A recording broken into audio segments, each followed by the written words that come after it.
Welcome to the show tonight. I'm UNIRock. Thanks for coming. This is UNIRock Live. I've got stuff to do. This is important. 3 things, maybe 4. Then we're going to head over to D Live. Okay. Notice, though, like a disclaimer, the space comma emoji for members. For members only. I can't give you custom emojis unless you're a member. But the space comma emoji is in the system.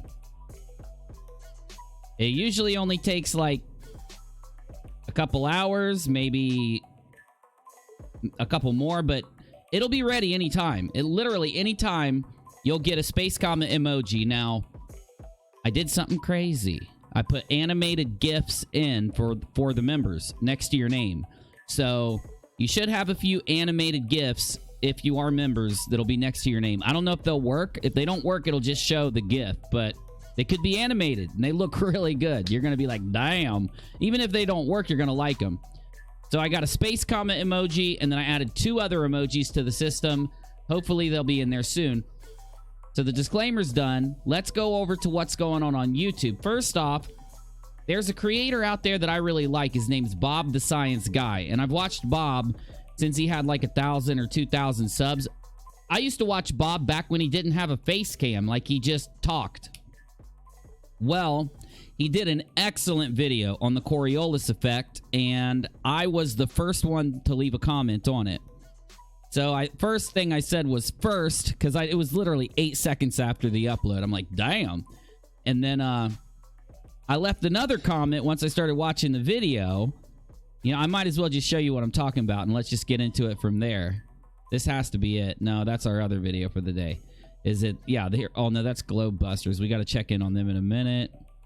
I know I brought it. Here it is. Okay. Bob the Science Guy, Coriolis, and Eotvos, Bullets and Airplanes, Sniper Envy. So, this is a great video. Bob, I am very sorry. So, what I did, I left a comment that said, that guy's a liar. And then I said some stuff. I told, here, let me just show you the comment. Because I feel so bad. So, I changed the comment. I put an edit and let people know what I edited, but that flat earther at the start is a liar. I deployed to Iraq and am in the line of duty disabled. I fired every gun he mentioned, and he's full of shit. Problem? Bob thought I was talking to him because the original comment said that guy at the start. And I felt so freaking bad. I replied to Bob, told him I was sorry, and then I edited my comment so that the beginning said that flat earther, just so Bob would know. But I thought I'd make it up to Bob. So while we're waiting on people to get here or whatever, because we got a really good show scheduled for tonight, I thought we would shout Bob out. I would tell you, I'd recommend his channel, tell you how much I like his channel, because I really do. I love his channel. And I want to show you what Bob found, because you will want to go subscribe to Bob the Science Guy after you see what his video set does here. So he first starts talking about Coriolis. Then he shows you a video clip. You got to see this clip. So Bob, under fair use, I'm going to play a clip. I apologize, Bob. I'm so sorry. I should have, I leave comments on videos all day. You know what I mean? So I wasn't even thinking that, like, you may read it and think that I was talking to you, and I'm so sorry. So hopefully you don't feel that way now. But here's what Bob played. And then, because of what Bob said and because of a video that Blue Marble Science did, I learned some stuff over the last few days. So 2 channels, Bob the Science Guy and Blue Marble Science. Great stuff lately. Let's play a clip from Bob's show, though. And I'm playing this clip because I want you to go subscribe to Bob. Get started. My name is Miguel Angel, also known as the Flat Earth Shaman. Now you've got some particular expertise with like weapons and stuff. So can you talk a Okay. The Flat Earth Shaman, are you? You guys got to remind me, if you want me to later on in this video, I'm going to go to the Flat Earth Shaman's YouTube page, take a look at what he's got, because this dude, man, this guy, man. Okay, do you see his face? Do you see how smug he just got? The dude comes up to him and interviews him and says, you know some stuff. Like, he's just standing there all normal, and he's like, you know some stuff about weapons, right? And then the flat earth shaman here is like, what? Oh, like, watch one more time. It's so good, bro. He gets like smug levels from 0 to 100 the minute the guy says, you know stuff about weapons, right? Just watch it again. My name is Miguel Angel, also known as the Flat Earth Shaman. Now you've got some particular expertise with like weapons and stuff. So can you talk a little bit about? He does the glasses push, followed by the revolving head nod into the why yes I do, sir. That and the Coriolis effect. And Bob put up a picture of red pill philosophy. Oh my God, it's so good. Bob the science guy, that meme alone should make you go subscribe to Bob the science guy. That's so fucking funny, dude. Like, I don't even want to say anything about it. I just can't. It's just too spicy of a meme. I can't even comment on it. Because that's always a big question with this topic. Right, yeah. The Coriolis effect is one. So anyway, the apparent, the unassumed thing here, okay, well, very assumed thing here, is that this guy knows something about weapons, right? Uh-oh, what we got? Roland, keep up the great work. Thank you, my dude. Damn, you just paid for the whole night's stream. Thanks, dude. Appreciate you. If you haven't joined Roland, consider joining the channel. Every member gets me closer and closer to new excellent emojis, like the brand new space comma emoji that is in the system. I'm not promising you can use it yet. It might take a couple hours, but the space comma emoji is in the system. One of my areas of expertise. Okay, so he's an expert in weapons. Oh, I'm sorry, guns. And when I was in the military, they told us not to call guns guns and to call guns weapons. I don't know why, but that's what they told us, and we weren't allowed to call them guns. I'm a former U.S. Marine, 5-year U.S. Marine infantryman weapons expert. Okay, so he's a Marine weapons expert, which that comment really gets me after he says his next statement. Now, I'm not judging him. I don't judge people on this. It's not something that I do. I'm not going to make a single statement tonight, no matter what it is that I do say. I want to put this in the beginning of this, and I'm sure Bob did this too, but I am not questioning his service. I appreciate other veterans. I myself am a veteran. I respect veterans, but I will still call out a veteran if they say something stupid, and he's about to say something stupid. Well, get this. My roommate in the Marines was in our infantry as a machine gunner. He went to the state platoon, the sniper indoc. He took the sniper indoc. Hey, Roland. Thank you, man. Yes. We just got a new emoji, the space comma. Now, once you get up in emojis, there's a bad thing. Once you get up in members, there's only one bad thing that happens, and that is it takes... Thank you, my dude. I don't know why it's double announcing it. It's not that bad, but I must have 2 alert boxes. Is that it? Anyway, so once you get higher up in the amount of emojis and stuff that you have... Wait, I do have 2 of them in here somewhere. Oh, I'll have to fix that later. Anyway, once you get higher up, the more it takes. So it used to take me 5 members to get an emoji. It takes me 15 members to get an emoji now. But we'll get there. We will get there, okay? We're getting closer with every single member. We get closer to new emojis. We're going to vote on the next emoji. I'm going to let you guys pick the next one. We just got the space comma.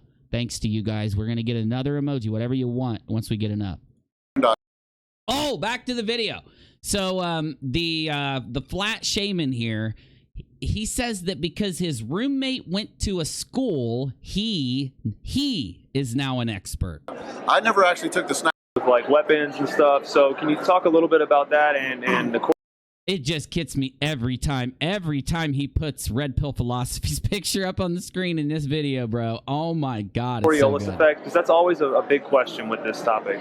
Right, yeah. The Coriolis effect is one of my areas of expertise. The Coriolis effect is one of your areas of expertise. Well, after seeing this video, did a little bit of investigating into the Coriolis effect myself last night. Me and Rachel and I did when we were laying in bed. And I don't believe you, Flat Shaman. I don't believe you're an expert in the Coriolis effect. But let's hear what he has to say. I don't want to get too ahead of the game here. Former U.S. Marine, 5-year U.S. Marine infantryman weapons expert. Well, get this. My just because you're an infantryman, it doesn't make you a weapons expert, does it? Like a literal weapons expert designation is a designation you get, at least in the Army. I mean, I almost said military. In the Army, I know you have to go get qualified for your CIB, Combat Infantry Badge or something like that, right? And then you got the Advanced Combat Infantry Badge. I don't know, but the coolest badge I ever got was the Air Assault Badge. But anyway, back to what he's saying. I want to kind of hear this out because he does say some pretty dumb stuff. My roommate in the Marines was in our infantry as a machine gunner. Okay, so his roommate in the Marines was an expert. He went to the state platoon, the sniper in-dot. He took the sniper in-dot. Okay, his roommate took the sniper in-dot. Okay. Sniper in-dot. I never actually took the sniper in-dot, but we were... He never took it. You realize what that means. Now, in the Army, I shot a lot of weapons. I did it again. I shot a lot of guns. It's an old habit. And I'm here to tell you, we didn't have to correct for Coriolis because, you don't have to unless you're shooting very far distances and unless you're a sniper. And snipers have sniper school in the Army, and then he's talking about the in-dot here. So, it's weird to me that he calls himself a Coriolis expert when he didn't go to the school. He wouldn't know because he didn't go. You get me, bro? All right. Such good friends. I'm a poet, and I didn't know. I love the whole concept of the sniper. I always wanted to be one, so I actually did training with him. I got the sniper manual, even helped him make his ghillie. Okay, so you're an expert in Coriolis and an expert in this type of stuff, just like your roommate, because you were his roommate. You read the manual and helped them make his ghillie suit. Well, that's a little weird because I'm here to say it right now. If you've ever been in the military yourself and gone through one of their schools, like Air Assault School or something, it's pretty hardcore. You go there all damn day. If you're lucky enough not to have to stay there at night, I didn't have to stay at night during Air Assault School, then you get to go home, but you only go home for like a little bit. You don't really eat that much or sleep that much when you're training in one of these schools, right? I don't know how him getting a hold of the manual could really teach him anything. Suit, the ghillie suit. Oh, and the ghillie suit part, you know what a ghillie suit is, right? A ghillie suit is, if you've ever watched me play PUBG, then sometimes I get a ghillie suit. It's a suit, makes you look like a giant bush, okay? It looks like a bush. So you lay on the ground with the suit on, and you look like foliage. Foliage. I said it correct the second time, right? Foliage. All right. Kev Baker said, hey, Kev, when are you going to come on my show, Kev? I'm going to be angry with you if you don't get up on this show next week sometime. I'm just playing. But exactly, Uni. They spoke to us about Coriolis, but only taught it at sniper school. Yes, Kev. Exactly. And Kev is a veteran, too. If you're not subbed to Kev, make sure you sub to Kev. The camouflage suit that they wear. Anyways, I did... It's not the camouflage suit that they wear. The camouflage suit that we wear was the Army Combat Uniform, the ACU, which replaced the BDU, Battle Dress Uniform, back in the early 2000s, okay? Mid-2000s. The ghillie suit wouldn't be considered a camouflage suit because you say that and it just people would just think, the camo that we wear every day in the military as our uniform. No, this is a specific suit that you don't even, you would rarely wear it ever, even if you were in combat. So, anyway. I've done the training with him personally. So, he did the training with him personally. That I don't believe. I just don't believe he went to the school, came home at night, and trained this guy. I don't believe that. In fact, I know he wouldn't be able to. He wouldn't have the time. He wouldn't have the effort. When I went home from Air Assault School, at least half the time, so the 50% of the time, I was so exhausted I couldn't move. The other 50% of the time when I came home, because it was like a 3-week or something course, I forget, maybe a month, but the other 50% of the time when I got home, I had to study so I could pass a test and keep going through the school, because 80% of all soldiers dropped out of that school, and I know it's the same with sniper training. They are hard on you during those those are some serious schools, son. So if you weren't in the school yourself, you don't get to say you're an expert. You don't get to say okay? Reading a manual is way different than actually going to training, all right? And I can tell you that firsthand. Trained me with a 50 cal sniper rifle. Never once in my career in the Marines, not of all the weapons I've used, the rocket launchers, I used that too. Missiles. I used the long distance shooting. Never used Coriolis effect. I never heard. Of course you didn't, because you admittedly weren't a sniper. See, I got to give this guy the respect of him being a veteran. I give it to him. But still, you got to get your shit together, bro. When we're in the military, we call each other out. We work as a team, okay? So I'm going to work as a team right now with you, right? One veteran to another. Get your shit together. Quit looking so dumb, son. What are you doing? Of course they have to correct for Coriolis. Just type a single search into YouTube. Actually, you don't have to. I'm about to do it for you in just a second. But there are some great videos that not only explain Coriolis, they show you how snipers correct for Coriolis and why they have to, the conditions when they would need to, the different latitudes you're on, make it change. And it's a very complicated thing. You got to give respect. That's why a sniper has a spotter. You're leaving out the fact that a sniper has a spotter with him typically in the field, because the spotter is doing some calculations. And I think, if I recall correctly, now I haven't been in the military for a minute, all right? I might be getting old, actually, now that I think about it. Damn, I'm getting old. But I think I remember the snipers I met most of the time had a spotter with them, and there was I think there was a machine they used. Now, I know if they didn't have a machine or something, didn't they do calculations? Now, I could be wrong there, because like I said, it's been a minute, y'all, so anyway, keep talking, brah. Keep talking. I'm listening. By the way, if you just got here, this is Bob the Science Guy's new video. It's really good. I feel really bad because I left a comment toward this flat earther on Bob's show, and Bob thought I left it towards him yesterday, and now I feel horrible about it. So I'm trying to make it up to him by getting some new subscribers over to Bob's channel. So help me out if you're here. Heard the words before. It's not even in the sniper manual. It's not? Well, what, did the snipers that I've talked to lie to me here? See, this is what I don't like about the Flat Earth community. It's the deception and the dishonesty and the bullshittery, right? In fact, it's just a flat-out lie to go around saying that. So hold up. Let's see here. Now, I want National Geographic Coriolis effect. If I spelled that right, I deserve you to drop me some emojis if I spelled it on the first go. Let's see. Damn it. What did I misspell? Coriolis. Damn it. Okay. National Coriolis effect, National Geographic. Here it is. It's a good video. Okay. Now, so if you don't know, over on Nathan Oakley's channel, and I'm not even going to play it, because if I hear him talk tonight, I'm probably going to puke or something. I'll probably enrage myself. He is a walking, talking, deceptive mess. So anyway, I'm not even going to go to his channel. But Nathan Oakley has been taking something that, ironically, Bob from Globebusters and Quantum Eraser sat down and figured out about the Coriolis effect. And it's some kind of weird, stupid presentation they have about a turnabout, which I believe is that thing in the UK. What do we call it here, Rachel? Merry-go-round. That's right. It's been a minute since I've been on the playground. I might be getting old, y'all. Yep, I'm getting old. Okay, I'm starting to reuse bits, and I'm only in the first 15 minutes of the show. What am I doing here? Back to what I was saying, though. He talks about the turnabout, which I find interesting. It's an interesting way to talk about a merry-go-round. So Nathan Oakley and Quantum Eraser got together after Quantum Eraser and Bob went and conducted this entire messed up kind of misinterpretation of this that you're seeing here. And I'm going to keep it muted, and he's just going to kind of flirt with this girl for a minute and creep everybody out, which is, whatever, National Geographic. But then he's going to actually show an example as he has the female throw the ball across to this guy. So as they're sitting there and they throw the ball goes straight to that guy, and he catches it. And it's like, damn. But when they're spinning, you could guess what's going to happen.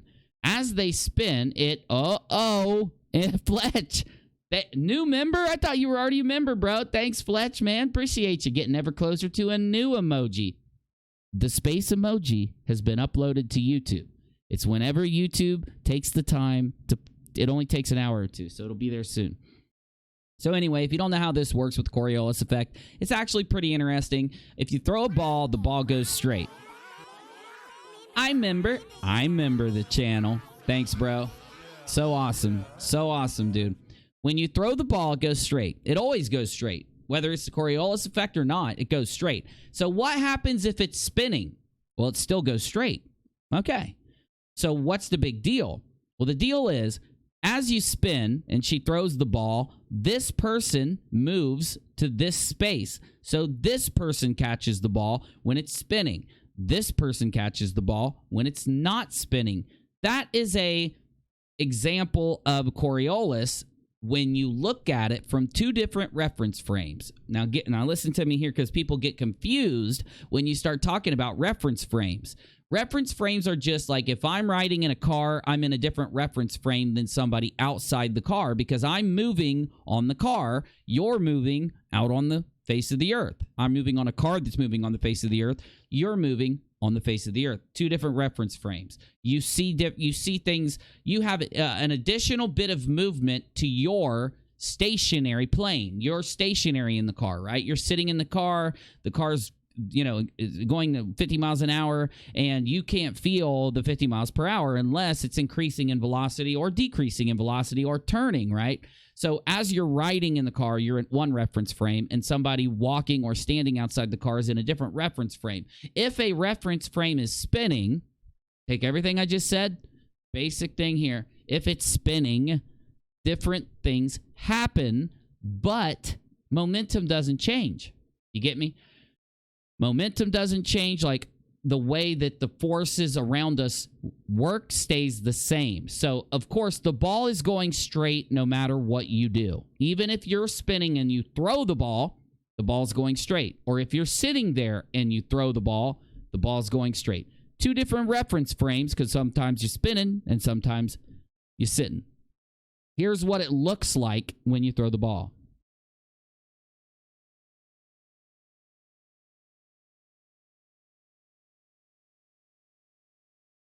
Here we go. Now it's going to show us. So, the ball went and was caught by the person to the right. See? Now, it looked to us like it curved, didn't it? This is an illusion caused by the Coriolis effect. It looked like when she threw it, I'm going to do it again. They don't play it again, so I'm going to do it again for you. Watch. She throws it, and it looks like it curves. Now, see how it kind of looks like it curves slightly? I mean, it doesn't now. Now, when you watch it over and over again, you're like, it didn't curve at all. It went straight, didn't it? Maybe this is the one where it curves. Oh, no. Yeah, you get me. Okay, here we go. So he explains it. I'll do the rest.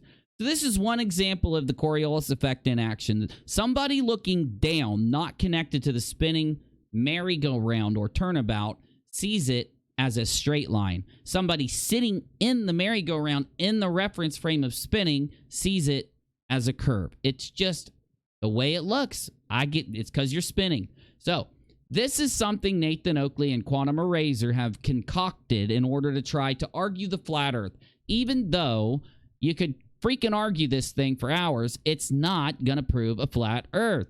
Dum-dums. Sorry, I had to be myself for a second there. I'm trying not to do that anymore. I'm not going to do that anymore today. I'll just be nice. I'm going to be a nice guy today. So the other part of the Coriolis effect that you need to know about, that I will explain in easy to understand terms, is this effect. So, I need help here. I need my special whiteboard. Hey, all the conspiracy theorists out there, use a whiteboard. Dell uses a whiteboard. Poo-Poo Word uses a whiteboard. Jordan Sather uses a whiteboard. Don't get mad at me for using a whiteboard. I take it up a step. I use a digital whiteboard. Their whiteboards, they got to hold it up and do all this. Yeah, Let me show you how it's done, Dell, behind the imaginary curve. All right. So this is the Coriolis effect as military snipers have to calculate for. And I'm going to explain it in the simplest of terms. You got a globe that's spinning. This is the equator, and the globe is spinning. Got me? West to east. It spins from the west side to the east side. Got me? All right. Now this is where it gets a little bit funky, so just follow me. Here's the curve of the Earth. So let's say a sniper is right here, and he's shooting way out here. Here's where it comes into play. So, this is the equator. The equator is the fastest moving point on the circle, on the sphere of the Earth. Why? Because at the poles, they spin just this little distance, right? So if you were standing near a pole, when it spins and moves around, you're only moving a short distance. So you're moving a lot slower in terms of rotation. But you could see how going from here, this circle, which is up near the pole, out to this circle, which is at the equator circle is moving much faster, not in terms of speed. That's where flat earthers always fail. Moving in a rotation. As a circle rotates, every part of that circle is moving at the same speed, the same velocity. It all turns at the same velocity, right? I think I'm saying that right. But the thing is, if you look at it in terms of miles per hour, or I forget the word, but you get me, in terms of that kind of speed, that for some reason, even though I studied for this, I can't remember it. At the equator, more of the circle has to move to do the same amount of rotation. So let me say that the simple way, because I want everybody to understand it, including any flat earther that wants to make fun of me later in the comments. Please do. My squad fam will take care of you. Up near the pole, when that someone standing near it is on to rotate once in 24 hours, it's a very short distance to do it. But near the equator, it's a very long distance to rotate. And since the entire sphere is moving, no matter where you're at on the damn thing, it goes around 15 degrees per hour or 24 hours to make a full rotation. Now, that means more distance moves per degree of rotation, more distance moves at the equator than at the pole. Right? Take a circle. And this little circle up here is smaller than this big circle at the equator. Do you see what I'm saying? So, of course, you have to move more in 1 degree. So, let's say the big circle has about this much in 1 hour, as opposed to up near the pole, it'd probably be a very much smaller little bit of rotate. You get me. Good. Now, here's where it gets complicated, and here's where flat earthers lose it. But because I'm breaking it down for you in UNIRock speak, you're not going to lose it. Up here at the equator, let's just put our little dude up at the equator. And let's make him shoot, like, I don't know what gun he's going to shoot this far, but he has a magic gun that can shoot way up here. So here's our sniper. He's shooting way up near the pole. Here's the circle for the pole, and this equator circle's a lot longer.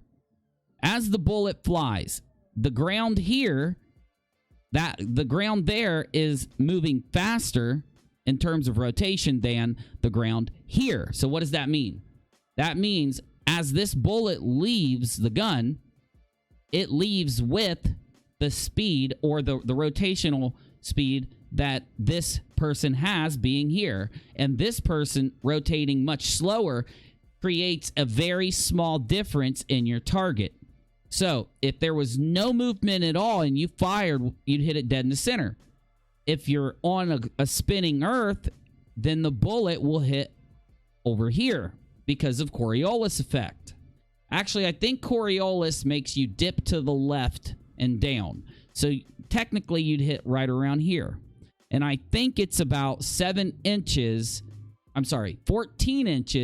for 2,000 meters. But I could be wrong. That's just from memory. So one more time, let me do it like this so that anyone that got lost will understand. This circle, we have to draw a line around the equator. And let's draw a line around the equator, and let's draw a line around this pole area. And let's flatten those lines out. The equator line is this long, but the other line is only that long. So if these two things are turning, of course, there will be a difference from the bullet being shot from here to here. You get it. Now, what do you think happens in the real world when we fire a bullet dead north? Do we have to correct for Coriolis or not? We do, but it's such a small bit of correction, it only factors in over long distances. So everything that Mr. Red Pill Philosophy's older uncle at the Thanksgiving dinner here says about Coriolis is dead wrong. He tells you that snipers don't correct for Coriolis. Of course, he's only saying that, admittedly, through his own words, because he didn't even take the course. He didn't take the class. But he is a flat earther, so maybe even if he took the class, he'd probably still say it either way. Like his ghillie suit, you know, the ghillie suit, the camouflage suit that they wear. Anyways, I've done the training with him personally. He personally trained me. You did not do the training with him personally because he's not an expert. He is, if he went to training to take that sniper course, he's in the most basic entry-level sniper training for the Marines. Of course, you can't really learn much from someone who hasn't been fully trained. You're only going to learn, I mean, shit. Somebody that learns from an expert still has a hard time learning some of these things. And the sniper's job is a very difficult one. So what could someone who's been in training for a couple days really teach you? Maybe he could just give you secondhand information about what he learned that day. But, you know, somehow, if you're in the military also, I don't see how either of you have time to really sit down and do 8 hours a day worth of training in 30 minutes or whenever, however much time you have at night. I know when I was in the military, I barely had any free time. With the 50 cal sniper rifle, never once in my career in the Marines, not of all the weapons I've used, the rocket launchers, the missiles, the long distance shooting. I don't think he did much long distance shooting. You want to know why? I didn't do much long distance shooting. I went to the range many times. I fired my weapon many times. I used an M4. You know? I'm pretty sure when he was in, what, would you use an M16? Of course you're not going to do any long distance shooting. Maximum effective range of an M4, if I recall, 400 or 800 meters is maximum range. So, yeah. Might be 16, but you'd need a really good scope. You'd have to be really good, and I don't even think it's 16. Never used Coriolis effect. I never heard the words before. It's not even in the sniper manual. I don't believe that whatsoever because of this other video. So, Coriolis effect snipers. I spelled it again wrong, but I knew it that time. Let's see here. What's that really good one that we watched? There we go. Coriolis errors are caused by the Earth's rotation. When a bullet is fired from a gun, it will take a certain... Fair use article in the description. Gunworks YouTube. You can see the channel there. You know, you can see the title there. This is their video. I'm only going to play a couple seconds. ...amount of time to reach the target. While it is traveling, the target is dropping or rising according to the Earth's rotation. The motion from the Earth's rotation can be split into two components.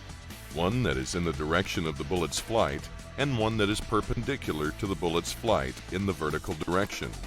In Wyoming, the vertical speed of the target is approximately 2.7 inches per second. 2.7 inches per second. Now, one thing that Bob does in his video is break this down in such a good way. I really can't shout out how great of a video this is to help you understand how wrong flat Shaman here is, and how much, yes, you do have to care about Coriolis in long-distance shooting, especially if you're shooting straight north or straight south, even east and west, but more north and south. Well, Miguel, first of all, from one vet to another, I want to thank you for your service to your country. But I do have a couple of small questions here. You know, I was in the Army. Maybe they do things a little differently in the Marine Corps. You see, Bob, I was in the Army too, so yeah, we got that in common. But it seems to me from the information that you gave us that you were basically a bazooka man. It sounded like that, didn't it? That he was carrying a rocket or a bazooka or whatever, you know, you want to call it. Okay. I fired one a couple times, but I was scared. I didn't like them, and I did not like them. And big old, like, behind it, no one can stand behind you. I'll tell you that right now. They'll have a bad day. You stand behind somebody shooting one of those rocket-propelled Okay. And your qualifications for being a Marine sniper are that your roommate got into school to be a sniper, and you helped him make his ghillie. Anyway, I'm going to skip this part out of respect for Bob. The only other part I want to show you is how good Bob does at describing Coriolis really quick. And this is why I watch Bob the Science Guy. He will give you he'll give you the truth, the evidence. You can go even look him up and test him every time. He's on point with all of it, and he debunks these flat earthers in such an expert level. It's a really great channel to be subscribed to.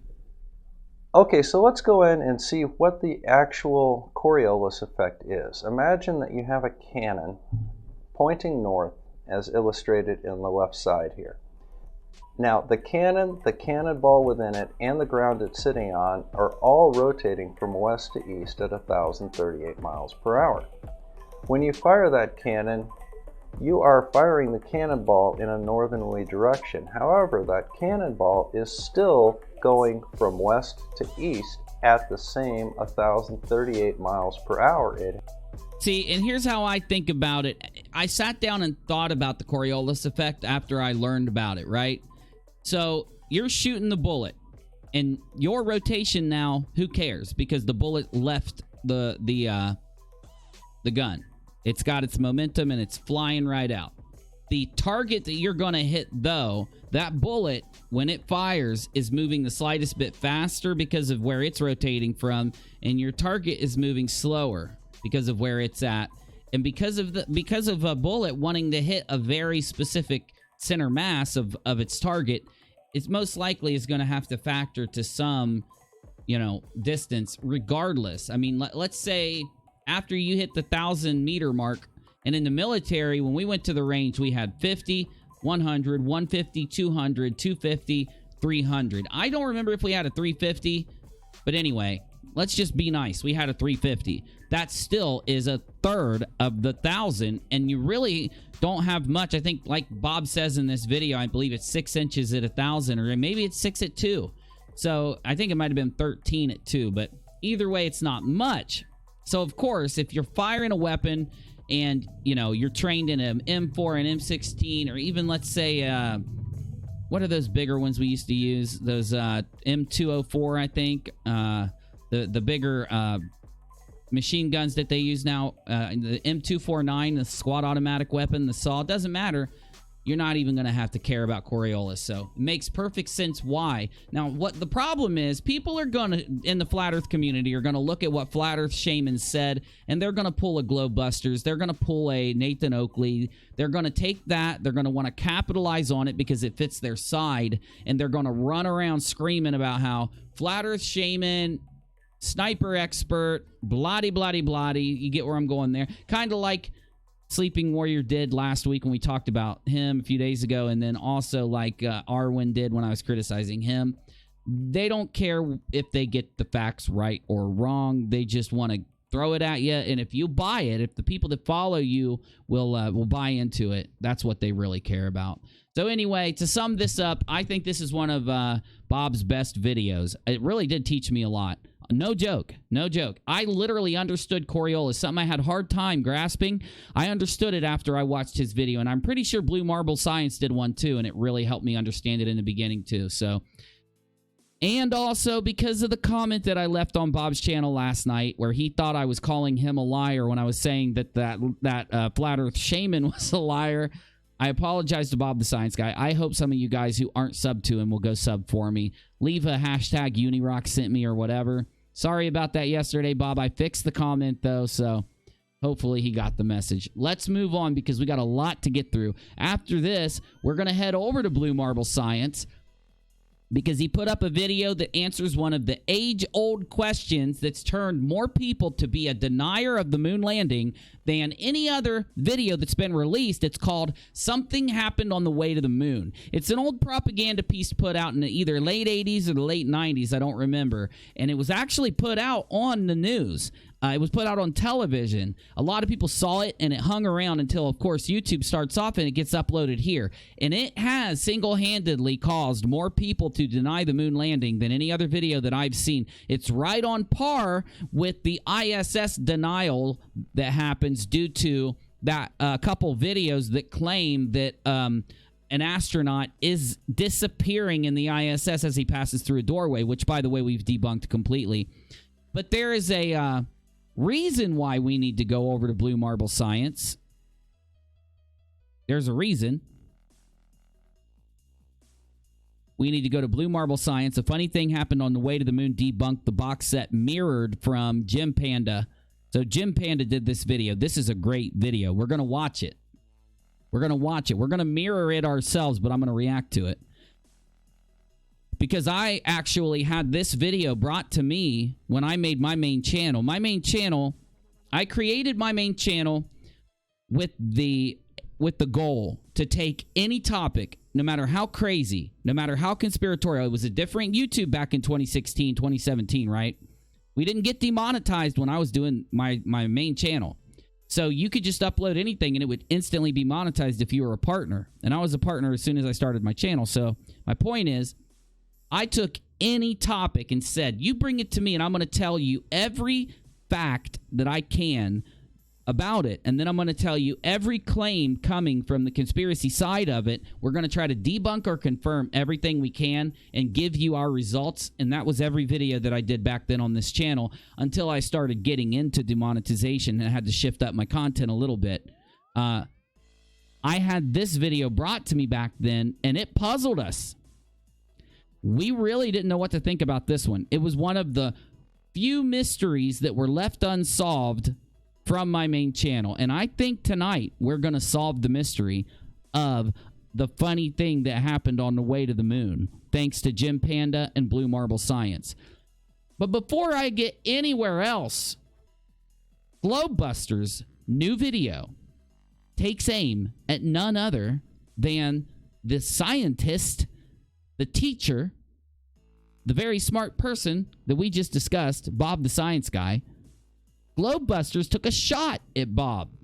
And thanks to Bob schooling us on some things that we needed to learn about, we're going to step up and defend Bob the Science Guy for just a moment. After that, Jaron, this video that Jaron did today, 3 hours ago, exercises the reason for us to try and either prove or deny any video that we can that has to do with the moon landing.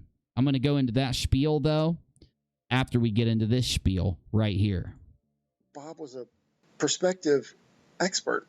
So, like, I went to this video, Bob the Science Guy, and says, when Flat Earther P-Brain tries to challenge Bob the Science Guy, the result is an epic takedown. Nothing... It was a takedown, P-Brain. He explained how wrong you were and then demonstrated it. I don't know why Globebusters is spreading this around when it's been debunked so hard. It's one of the reasons why you can tell that Globebusters, Jaron, and then Mike Cavanaugh, the guy that runs FE Core, it's one of those reasons, those things that sit at the top of the list for why you're so deceptive. You don't care if Bob completely debunks you scientifically, and you can reproduce it yourself, you can test it yourself. You don't care. You just say to yourself, we need to make Bob look bad because he did a lot of damage to a flat earther, so we're going to take P-Brain's video and propel it out on Globebusters. Like someone that doesn't understand the first thing about perspective, trying to lecture an expert in the subject. Well, that's exactly right. Bob is an expert in the subject. He's a teacher. He's been to college. He has exercised his knowledge in the subject. He did it in his video response to you where he took you down so hard. So I don't know where the problem is here. You know, hey, he's an expert. I don't really want to get involved. I'm just a guy who thinks about perspective a lot and does. Okay, well, you are involved, and now Bob is amplifying your stupidity by spreading it further. You should concede to Bob that he debunked you, apologize for getting it so wrong and spreading misinformation about the topic, and do something to educate your followers, your subscribership, on how you got it wrong and how Bob taught you the difference. And you don't do that. In fact, instead, you challenge him even further after admitting to this and act like he's wrong. Some flat earth videos, but I'm up against an expert. I got to tell you, I'm a little bit nervous. And being a humble, unassuming guy like Bob is, he's probably going to take this down after this video because he doesn't want to brag and show off, you know what I mean? So and this is what really shows how deceitful Bob is. Bob will always take the... when Bob gets debunked, when somebody comes at Bob, he gets super arrogant, right? He gets super, I'm better than you, or, okay, I got to do this differently because there's two Bobs. I'm going to mess up again. Globebusters, whenever they get involved, they are super arrogant They are super like, I'm better than you at this. So they don't ever back down, even when they're literally proven wrong. Remember what happened? We are literally talking about Globebusters. We're talking about the man who is in a documentary maybe a year ago and tells the documentary that a member of the community is going to get a ring laser gyroscope, and it's going to prove that the Earth is flat. It's going to show no drift, and then we're going to go around celebrating the flat Earth. Ha, ha, ha. And when he gets the gyro, when he dupes one of his followers to spend $20,000 on that gyro, does he take the gyro's results? Does he accept them? Does he say, hey, actually, I proved the globe Earth. I've proven that the flat Earth is all wrong and sucks? No. In fact, he doesn't take the results from the gyro. He tries to move the goalpost. He shifts that goalpost. This is that guy. This is the dude we're talking about here, P-Brain. So I expect him to take this off his video after I put this video out, just because he's such a humble guy. All right. He's not humble. You're not humble. You're bullshitting. Simple as that. I promised everybody I would get a photograph of this illustration right here that I did, which Bob calls a silly little cartoon. It is a silly cartoon because you're pretending like if a light goes into the distance that somehow that light will go underneath this sign and shine up and cast a shadow upward. That can't happen unless the light source moves. No matter how far back it goes, it can't happen unless the light source moves under the sign. It just doesn't work like this. It shows how either willfully you're lying in this, or whether you're just so dumb that you think you can just describe it the wrong way. I mean, it's hard to tell, but... Anyway, but you're never going to believe who I got the photo from. From Bob the Science Guy. Yeah, Yeah. Dude, seriously, how old are you here? Took the photo. I don't even have to get the photo, although I did take a photo. I have a photo too. But he took the photo. So I'm going to play some of his video, and I'm going to stop and interject along the way. And this is going to give me a good flow for how to do my thing. But I'm going to show you guys the photo that I promised that so many people said, We don't care. You got debunked, son. You're done. You are shown to be wrong. Why do we give a shit if you go out taking more pictures? You should be conceding, not acting like a dum-dum. I'm going to help you out right now and explain this to the audience. So, on the right, you've got a light source way far back below the sign, obviously. So, the light coming from that source is going to hit this and cast a shadow up, right? Well, what's happening here? The sun is setting. Of course, because of the rotation of the Earth, the sun is going below the mountain. It's casting a shadow from the mountain up onto the clouds. Got me? Which can't happen on a flat Earth. It just can't. There's just no way to be able to show it, no way to describe it. We see stars that are in the sky, and those suckers are way out there. Got me?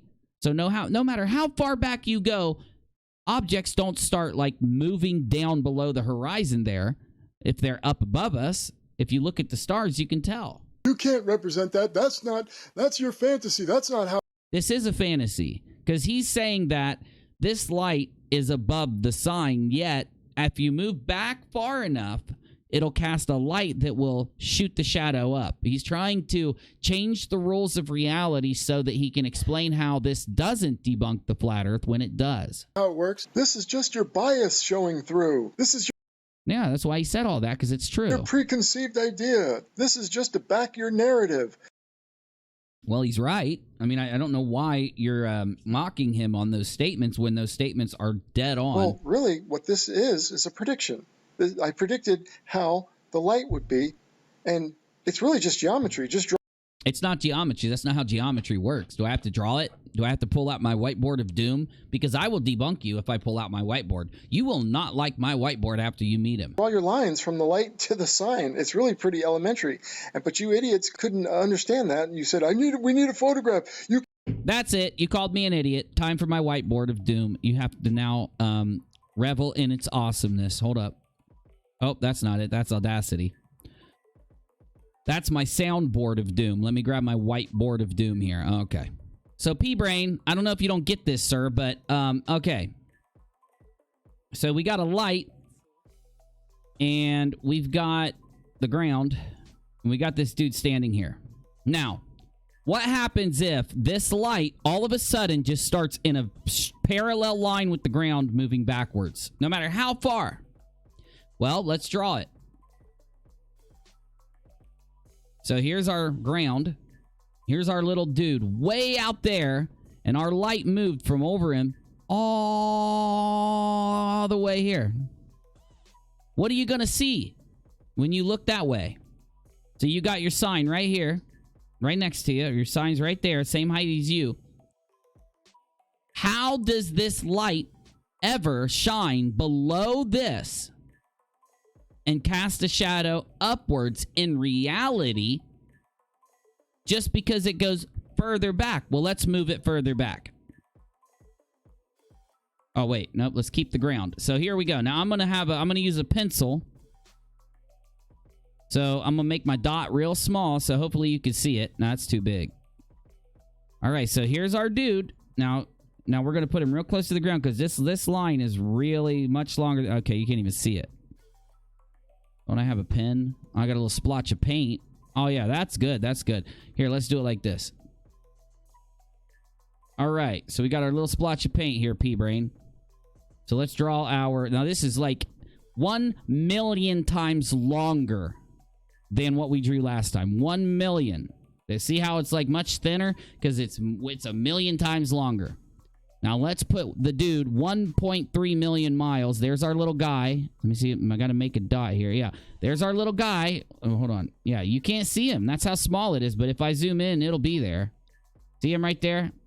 There's our little guy. Now, 1 million. Now, that light that was over your head, now it's right here.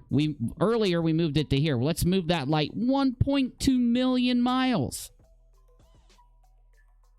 Is that light ever under your sign to cast a shadow upwards?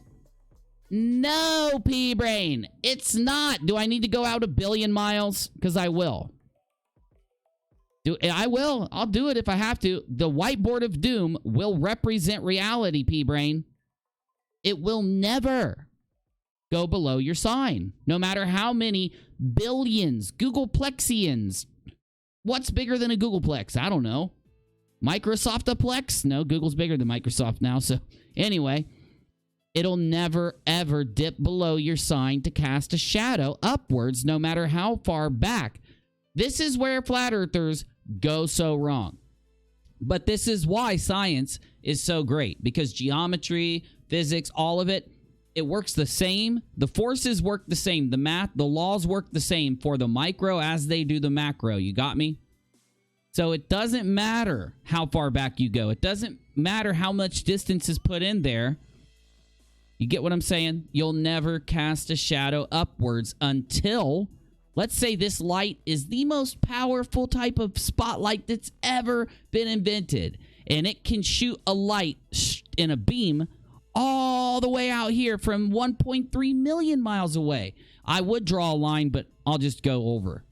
As you see, the light from this sucker is never going to hit under this and shoot the shadow upward. Now, when would it, P-Brain? When would the light that we just discussed ever dip below... Wait, I need a paintbrush. Sorry. When would the light ever dip below? So let's say you're on a globe.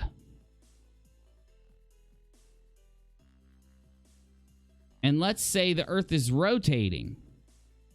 And this mountain here rotates around until the sun goes below it.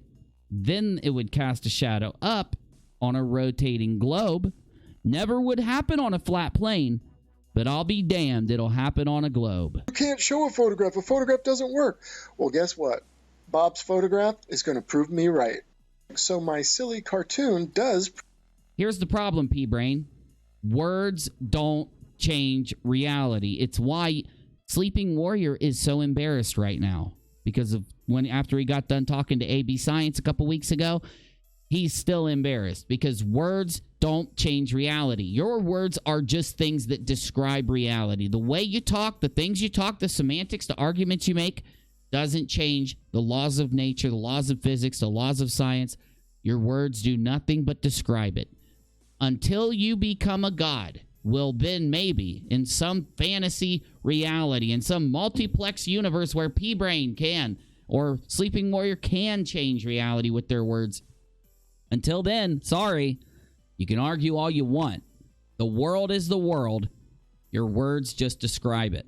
Predict that the shadow could be cast visually upward from a light that's actually higher than the object that's cast. We just went over this. The whiteboard of doom just instructed this to you, P-Brain, okay? I literally, that shows you a 8-year-old could draw what I just drew and make the distance greater, make the distance greater, make the distance greater. That light is never going to dip below that sign. Casting the shadow. Yeah. In other words, the sun does not have to actually physically be low. Yeah, dude, your evening voice is very cocky, very high-pitched, very whiny, and your morning pre-coffee voice, completely different. You've got a coffee addiction, my friend. Lower than the top of the mountain to cast a shadow visually upward from the perspective of an observer on the ground. No. Say it. You want to say it 10 more times? You want to say it 50 more times? You can say it 100 more times. Take that piece of paper, draw it for me 10,000 times. Show me where, the further back you move a light, it has a propensity to dip below the objects that it's above, just by you moving backwards. It doesn't work like that. Perspective doesn't do that, dude. In fact, just like this 35-foot high street light, it can visually cast a shadow upward from a 12. No, a shadow. What? So shadows are visual now? Shadows they're not the result of the light coming from the source now. It's the result of where you stand in relation to. Well, kind of maybe, but because of it's all encompassing. We're talking about a spotlight though. That's a little different. No, bro, it ain't working like that. Even if it wasn't, it wouldn't work like that, son. Unless, could you moving up? That's not going to change it, bro. Stop. This is why did you upload this, Glowbusters? Why? It's a dude looking really stupid. Why upload it? 12-foot high street sign. Yet, in both instances, the shadow is actually physically being cast downward from the peak of the mountain onto the clouds below it. You're using a different... So here's a tactic that flat earthers love to use. They love to go out and find a different picture that looks similar to the one that they had but isn't, and then try to pretend like it is so that they can try to make a point and make themselves right. Again, go grab that original photo and show me how you could make that shadow from a flat plane just through perspective. No, it doesn't work that way, bro. No.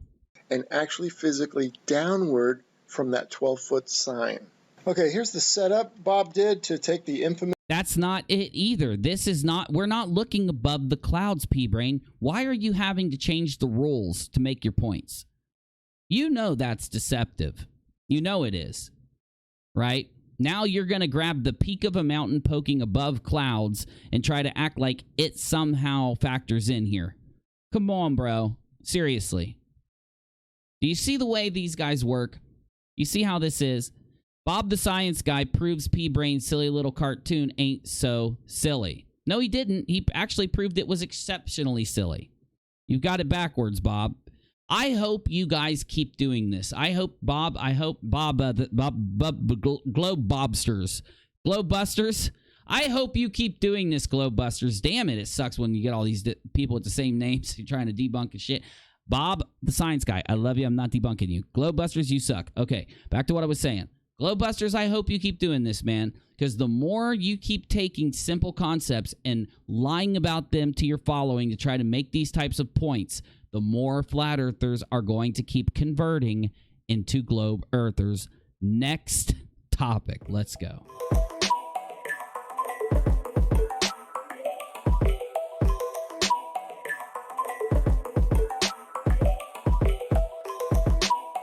All right, so we're getting ever closer to the main event of the night.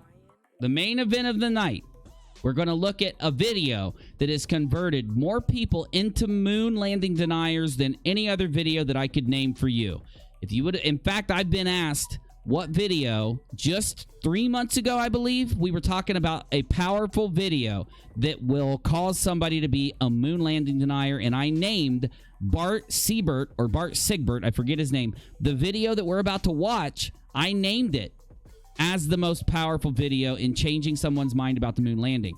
Why am I playing it tonight? Because Jim Panda had his video, his debunk of that very video uploaded to Blue Marble Science, and it did such a good... Blue Marble, thank you so much for uploading this. So let me say one more time, Bob the Science Guy, Blue Marble Science, and Jim Panda, great job shouting all three of these guys out. Make sure you check them out. The links are all in these videos I'm going to be showing you. This is something that needs to be resolved, because we have resolved the issue of the flat earth. We've debunked every single shitty, stupid point that they could make and shown an easy to do yourself type of experiment or observation that can prove whether the earth is round or flat for every one of the dumb points flat earthers have made, and we've been doing it for years now. It's there. You can now, any point they'll make in the future, go search it on YouTube, find the debunk for it, and get yourself some real science, something where someone's not lying to you. And I really love that that's happened, but it's now time for us to unite together and handle once and for all the moon landing debate. It's not going to be easy. It's something I've been trying to do since my main channel. It's important because it was a big event for the United States and also the world, humanity in general. And for people to stand up and say it was fake, there's a lot of anti-American sentiment there. There's a lot of anti-science sentiment there. And I think handling this question would be a milestone. It would be like one giant leap for debunking kind, if you get my drift. Because we've handled the flat earth. I handled QAnon and debunked it. I debunked Pizzagate. Thanks to the group of people out there, now we've got flat earth that's been taken down. Next thing up is the moon landing. But it's a little scary. I have to admit, it's a little scary.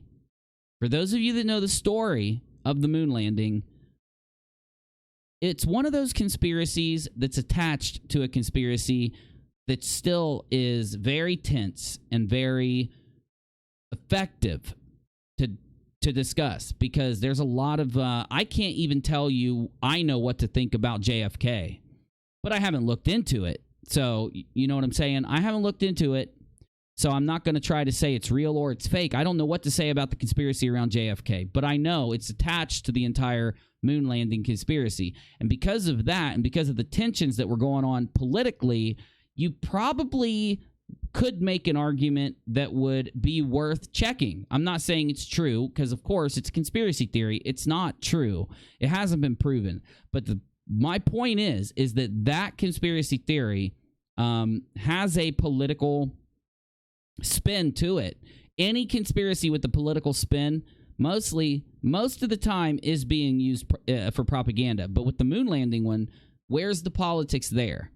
So, of course, you know, we wanted to finish the moon landing due to JFK being assassinated.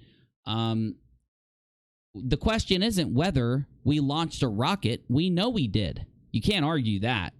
I'm an expert when it comes to the moon landing, and I'm an expert when it comes to the moon landing conspiracy. I don't believe the moon landing conspiracy, by the way, but then again, I don't necessarily can't tell you that I know 100% that we went. We launched. This is the problem, and that's what we're going to handle right now. A man named Bart Sigbert. I'm going to show... Actually, what am I doing? I'm getting ahead of myself. So let's go right now into it. I'm going to show you what the contention is and why people are still stuck on this conspiracy after all this time, with all the different debunks, all the different conspiracy videos, all the different opinions that float around. I'm going to weigh in here with the reason why the moon landing debate is still being discussed, and why debunkers haven't fully debunked it yet. And then we're going to go into a video that might help do that very thing right now. Sit back and let's go.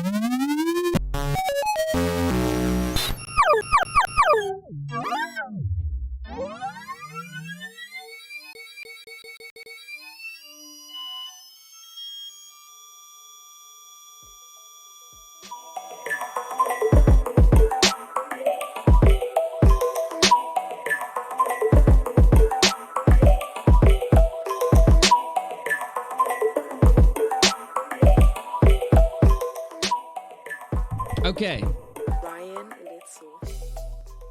So the political climate back then, with JFK being assassinated, with our country wanting to continue this endeavor, with the documentaries that show how many people worked together to build the Saturn V, how many different attempts it took just to get it to launch, and then for us to be able to actually put people on the moon was such a giant thing. So many people have told me about standing and witnessing either the launch or watching it on television, and it's one of those events that is still discussed from people who talk about how much of an achievement it was. And from the standpoint of propaganda, if you were anti-United States, one very effective thing you could do would be to plant a question into that event. And what I mean is the patriotism and the amount of different people who had to work on different parts of the rocket or different parts of the capsule, millions, I won't say millions, hundreds of thousands of engineers, of workers, of laborers. And then the documentaries made about constructing the rocket are great. We actually watched one a couple months ago on this channel. But we got so busy, we haven't talked about it again yet. One of the reasons why this is important is because when Jeranism gets debunked really hard, he likes to go default back to moon stuff, right? You always see him do this. He'll be talking his flat earth woo-woo. Somebody will come in and drop a debunk bombshell on him, completely blow up, make him look stupid for what he's been talking about for a few days. Always defaults back to the moon. It's almost like it's his crutch. It's the thing that can still carry his channel when he should be utterly ruined after some of the debunks that have come out on him. Take a listen to what he said just hours before I started this live stream. You have an evidence because built from science and interpreted in real image based on in your brain. So that is like the first simulated reality that they put in your head. And ways that we know that the was one of those a moon bounce? Yeah, it was the retroreflectors still being there, and that we're able to bounce these lasers off the moon. You mean that? Yeah, because I had a comment about that too, and I actually made the comment when you were doing the show the other night. But, first of all, they tell us that the laser has to go out, and it goes this 250,000 mile distance all the way out there, and then it bounces either off the reflector or off the surface, because remember, they did these laser bounces long. Anyway, they got Bob hanging out talking. 15 degree per hour drift, Mr. Bob. One thing I'd like to do as a community is all band together to be able to at least make them feel a little ashamed when they keep defaulting back to the moon landing, right? Let's debunk the hell out of them if possible. The problem is, did we go? That's what this documentary says didn't happen. They say we launched. The Saturn V went up. We took those men up into the atmosphere. And when they didn't, this documentary alleges, though, that they did not make the trip to the moon and instead hung out above the Earth, crashed down days later after they would have went and come back, already had it choreographed out. And they even say that they have direct evidence to be able to prove their case.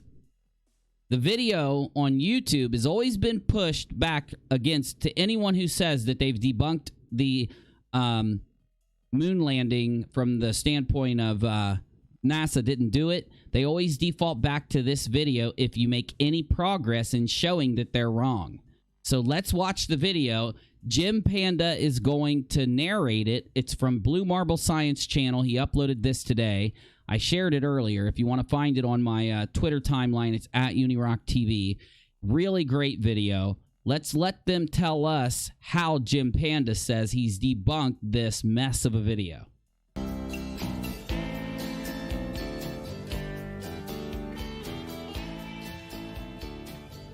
Hi YouTube. In this video I will be looking at the documentary A Funny Thing Happened on the Way to the Moon, produced by Bart Sibrel. I did actually... There it is, Sibrel. I always call him Sigil or something. Sibrel, okay. ...tackle this in an early... Oh, if you didn't know, yes, Bart is the man who took a Bible up to... Was it Neil Armstrong or... think it was Neil Armstrong. Somebody tell me, was it Buzz Aldrin or Neil Armstrong that punched Bart in the face? One of them punched Bart in the face in an epic video. I think I'll get copy struck if I play it, but I don't think that's a mugshot. No, yeah, S. I don't think it's a mugshot. Could be. Buzz punched him, says Rodent. Damn, Buzz, you get some hardcore points there, my dude. Earlier video, but this was right at the start of my YouTube career, and I think I can do a better job now. I also made the mistake of addressing only the main so-called smoking gun evidence from the documentary. This resulted in many comments from hoax believers who simply denied this as being important and chose some other claim from the film as their personal smoking gun. So this time around, I intend to address every single claim that is made in the film. Many of the popular arguments made by Apollo hoaxers come straight from this movie, so I hope this video will act as a useful resource for debunking hoaxer claims in general, rather than just a debunk of the movie itself. Isn't it funny? You see these guys saying, no stars, it's fake. Well, I'm going to put out a video, I think tomorrow, probably tomorrow. I've already got it recorded. I'm almost done with it. And it's going to show you why you don't see stars in the sky. The problem is, if you can walk out during the day and not see stars, how do you have a problem thinking that you may not see stars when you're in space if there's a light source around you?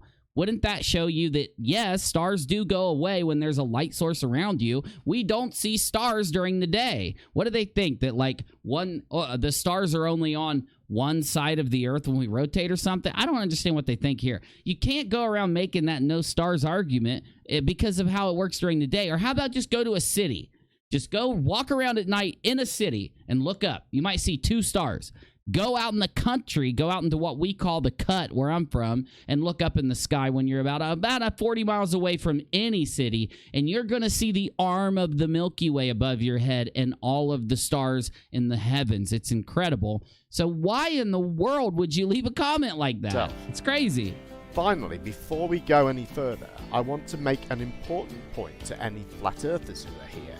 The main claim in A Funny Thing Happened on the Way to the Moon is that the Apollo missions were faked using terrestrial sound stages and footage shot from manned space flights in low Earth orbit. Almost without exception, flat earthers do not believe that manned space flights in low Earth orbit are in any way possible. So if this is your view... They don't believe even low Earth orbit is possible? I thought they did. Flat earthers don't believe that low Earth orbit is possible? Really? Why not? I don't understand, like... You must reject this movie as being... Why can't you shoot something up in the sky, bro? Fundamentally flawed in what it says is its most important premise. I find it astounding that many flat earthers hold this movie up as a killer blow for the Apollo moon landings. They do, though, Jim Panda. They very much do. And I've had it submitted to me so many times in my early YouTube career. And then even later on, it always gets brought back to this. I cannot wait to see the points you make in this video, honestly. When they cannot possibly believe its main smoking gun claim is even possible, let alone true. Oh! I'm getting old.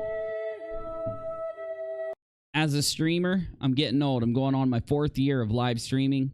I've streamed so much. I've spent so much time live streaming. I probably spend more time of my life live streaming than I do not live streaming. It's no joke. Since the beginning of recording... Rodent says they say it either bounces off of a dome or that rockets don't work in a vacuum. How do they... You know, oh, these dumb things. Yeah, we've already proven that in a vacuum, rockets work. You can put a pop can, a soda papa can in a vacuum, and it will work. It will project. It will push itself further just from the gases that release from it. That proves that yes, momentum works in a vacuum. And then what? How do? Where do they think about falling stars? What the hell is an asteroid? What is a comet in the flat Earth realm? You know, if they want, why don't we just, like, can we build a time machine, please? Can we get a scientist to build a time machine and send these guys back to the 1200s where they belong? In history, the human race has been at war. First with members of their own family, then their fellow countrymen, and finally... I've never seen this video. I've only seen the clip that shows their claim, their smoking gun claim. So I'm glad he's got the whole video. But even more than that, though, what bothers me is the amount of propaganda that I noticed is in this video. Why not hit me with the stuff you're trying to say instead of building up all this stuff about man and war and blah, blah, blah and do-do-do? It's like, give it to me, please. Give me the proof you say you have. I don't need all of the other stuff. Nations at large. The film starts by proposing that human beings have an inherent warlike nature. We do. It goes on to tell the stories first of the Tower of Babel and then of the maiden voyage of the Titanic. These two examples are used to imply that when human beings allow their dreams to get too big, they are inclined to end in failure. Yeah, I'd say I agree though, but I'm not crazy. I'm not crazy, am I? Stop looking at me like I'm crazy.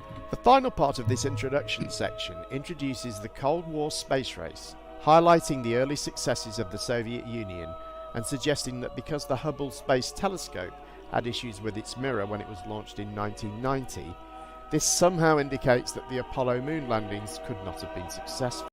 How are you going to talk shit about the Hubble Space Telescope, though? It brings back some of the most awe-inspiring images. You can look up and see a nebula with a regular telescope, and then look at an image from the Hubble, and it's exactly the same. It's like, what did they do? Like, what are they trying to say? That the Hubble's some kind of, like, picture generator computer algorithm magic thing or something? What's the Hubble then? You know, like, what's Jaren? I'd love to know what Jaren says it is. I've heard Jarenism say some really stupid shit. He probably says it's like an autonomous AI or some shit that spits out space pictures. I don't know. What is, in the northern hemisphere, we can see the constellation of Orion at night during certain months of the year. During the months of the year when we can't, it's in our daytime sky. Exactly, Rennie. It's like, I love a good conspiracy. Everybody knows that about me. Anybody that's ever watched any of my videos, one of my biggest videos is a video about Back to the Future and this crazy thing that happened with that movie.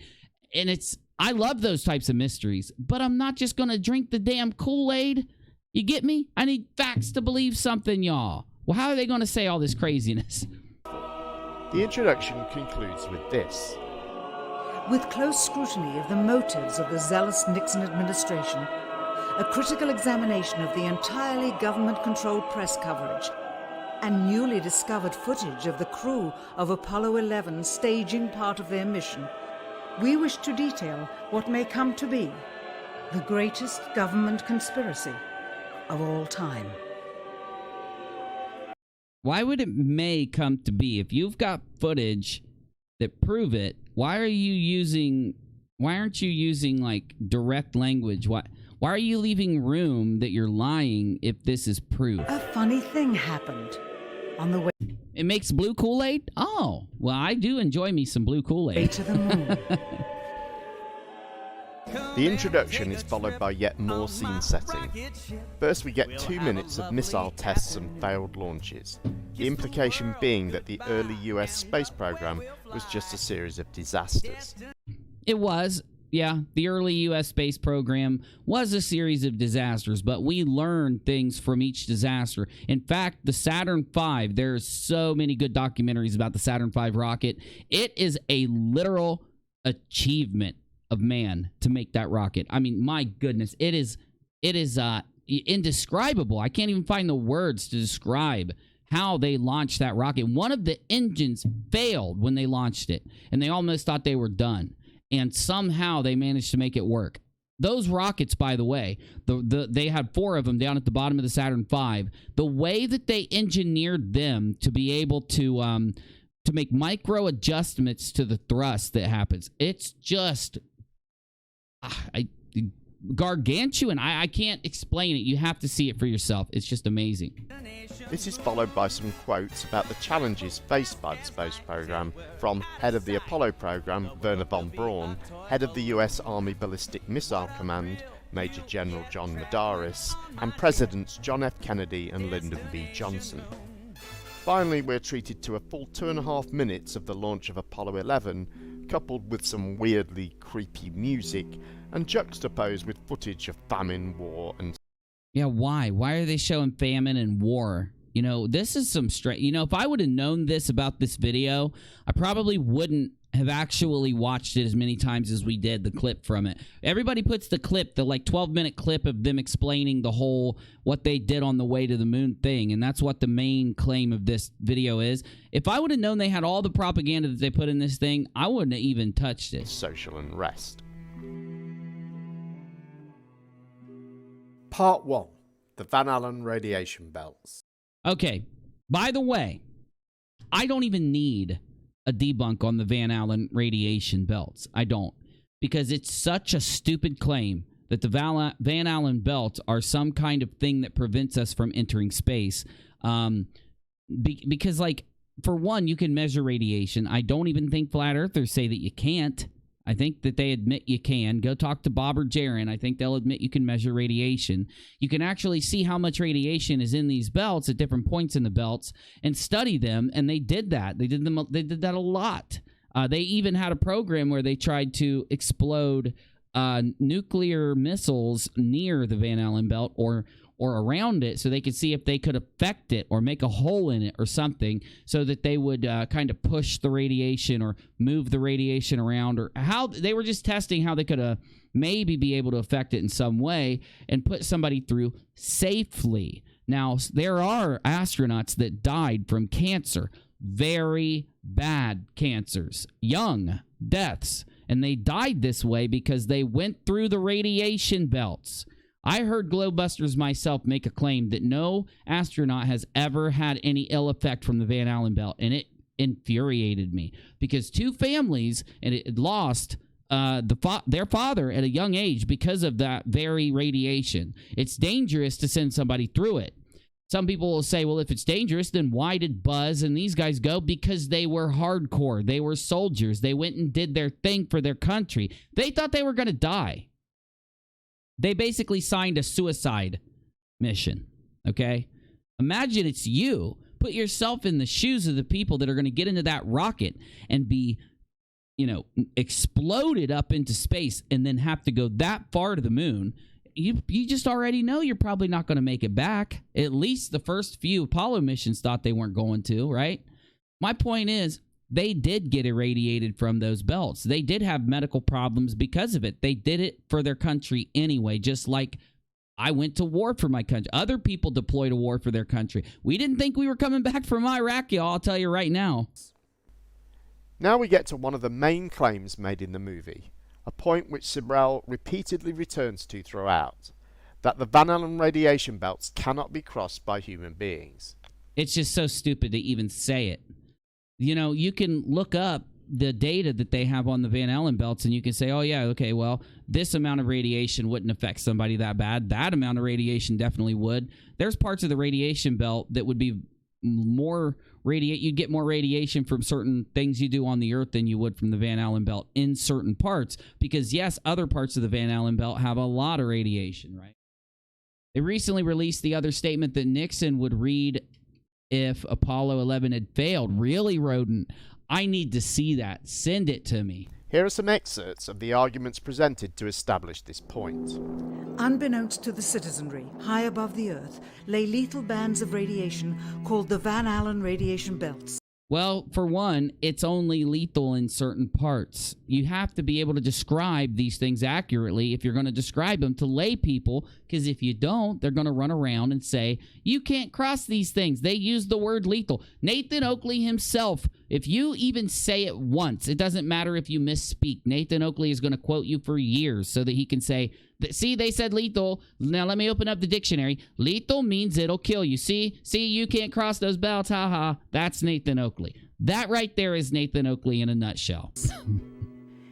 That right there is Nathan Oakley in a Van Allen belt. Every Okay, space sorry. mission Bad joke. in history with humans on board has been well below this deadly radiation field. In order to survive the hour-and-a-half journey through this radiation field necessary to reach the moon and return, solid lead shielding between... No, you didn't have to have solid lead shielding. There are parts of the radiation belt that provably are not high enough to kill somebody. The astronauts and the exposure outside would be required. That is why the Soviets, though more advanced, only sent an unmanned probe to the moon. though more advanced. They were only more advanced in a couple of their missions. We out-advanced them as time went on. That's what the whole race thing means. They were racing. They were building more and more and more technology as time went on. Duh. The Apollo spacecraft's Sorry, I just did a duh. I've been told not to do the does. narrowest shielding was less than 1/8 of an inch of light aluminum. Custom says it's an insult to the real men and women who made those missions happen. No, all idiots think they know better. Exactly. It really is. It is an insult. I mean, I get it. You want to pull up something and you want to make a point, fine. But pulling up one thing and making one point, Nathan Oakley, doesn't mean that you can sit and say, that's it, the Earth is flat, the moon mission's fake, we live in a ball of cheese, ha-ha. You know, you just don't get to do that unless you're an idiot, so. In 1998, the space shuttle flew to an altitude of 350 miles, one of its highest altitudes ever, that the astronauts inside of their shielded spacecraft and inside of their shielded spacesuits saw flashes of light with their eyes shut due to radiation penetrating the retinas of their closed eyes. And that happened to the astronauts when they went to the moon, too. Yeah. One of them came back and got very soon after, got a very bad cancer and died from it. And then later on, another died from the radiation. As a result, CNN issued the following report noting NASA's unpredicted surprise. The radiation belt surrounding Earth may be more dangerous for spacewalking astronauts than previously believed. Scientists say the phenomena known as the Van Allen belts can spawn killer electrons when the Earth's magnetic field changes. The possibility of charged particles surrounding the Earth had been investigated prior to the space age. Very much so, yes. By scientists such as Christian Birkeland, Carl Stormer, and Nicholas Christopoulos. The first US satellite, Explorer 1, under James Van Allen of the University of Iowa. So I don't want to skip a lot of Jim Panda's video because it's a great video for anyone that just got here. Blue Marble Science has it. Check it out. Make sure you go to the description. Go subscribe to Jim Panda for doing such a good job. But I'm going to skip through parts of the Van Allen belt part of it just because, you know, the Van Allen belt thing has been debunked and debunked and debunked and debunked. So we don't really have to, even flat earthers don't really cry about it much anymore. So let's go to this part and see where we're at. To achieve victory. I'm not going to show the whole video. You're going to have to watch it on Blue Marble Science or on Jim Panda's channel. In keeping a secret of the magnitude of the Apollo missions being fraudulently created, one turns to the Manhattan Project for comparison.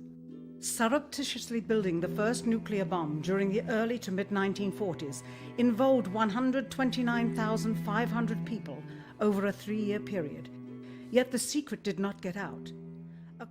The USA The secret didn't get out. Kicked off the space race on July the 29th, 1955, when they announced plans for an Earth-orbiting satellite to be launched for the International Geophysical. We're going to skip ahead a little bit, too, from here. We're going to get closer to the actual part about the moon, and then I do think you should watch all of it, though. It's a great video. Altitude and fuel consumption of the spacecraft, as if it were descending to the moon's surface. If the Soviets tried to find the actual location of an Apollo crew in the hundreds of thousands of miles surrounding the Earth and the moon, it would be tantamount to trying to find a rowboat in the Atlantic Ocean. It'd be even worse than that. Imagine the vast distance. The higher you go up away from the Earth, the more space there is. You see, like, imagine a circle, okay? Imagine you take a little quadrant, have a circle there, and as you go up, see how it gets bigger and bigger and bigger. And this happens the more you travel away from the Earth. So in between the Earth and the moon, it's such an unimaginable distance. People keep acting like, you know, we're going to actually look for ourselves. I'm uploading a video, I hope tomorrow, that I have a universe simulator and I can fly anywhere in the universe. And I did a whole bunch of different recordings in it. It's going to be a great video, and it's going to exercise some of these distances. It's going to show you some of the vast, it's unimaginable. It's not comprehensible by our minds, okay? You could think of it, but you can't really realize how much distance there is up above us. The fact that the Apollo program was so departmentalized, with various construction and test sites around the country, meant that only a few people saw the whole picture. And for the first time ever, there was no independent press coverage of such an historical event.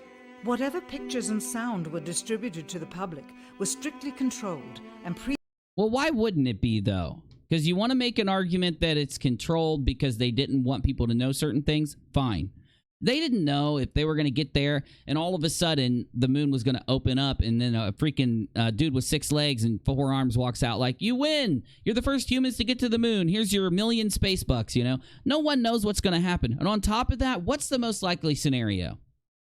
You know, we've had all these rockets blow up. We've had all these things happen. What is the most likely scenario that's going to happen to the astronauts going to the moon and back? Most likely they're going to die.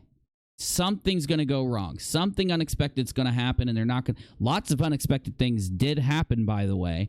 They could have died. I think it was Apollo what? I forget the number. But one of them had a very critical situation happen when they were near the moon. Another had to cancel landing on the moon. I mean, there's so much stuff.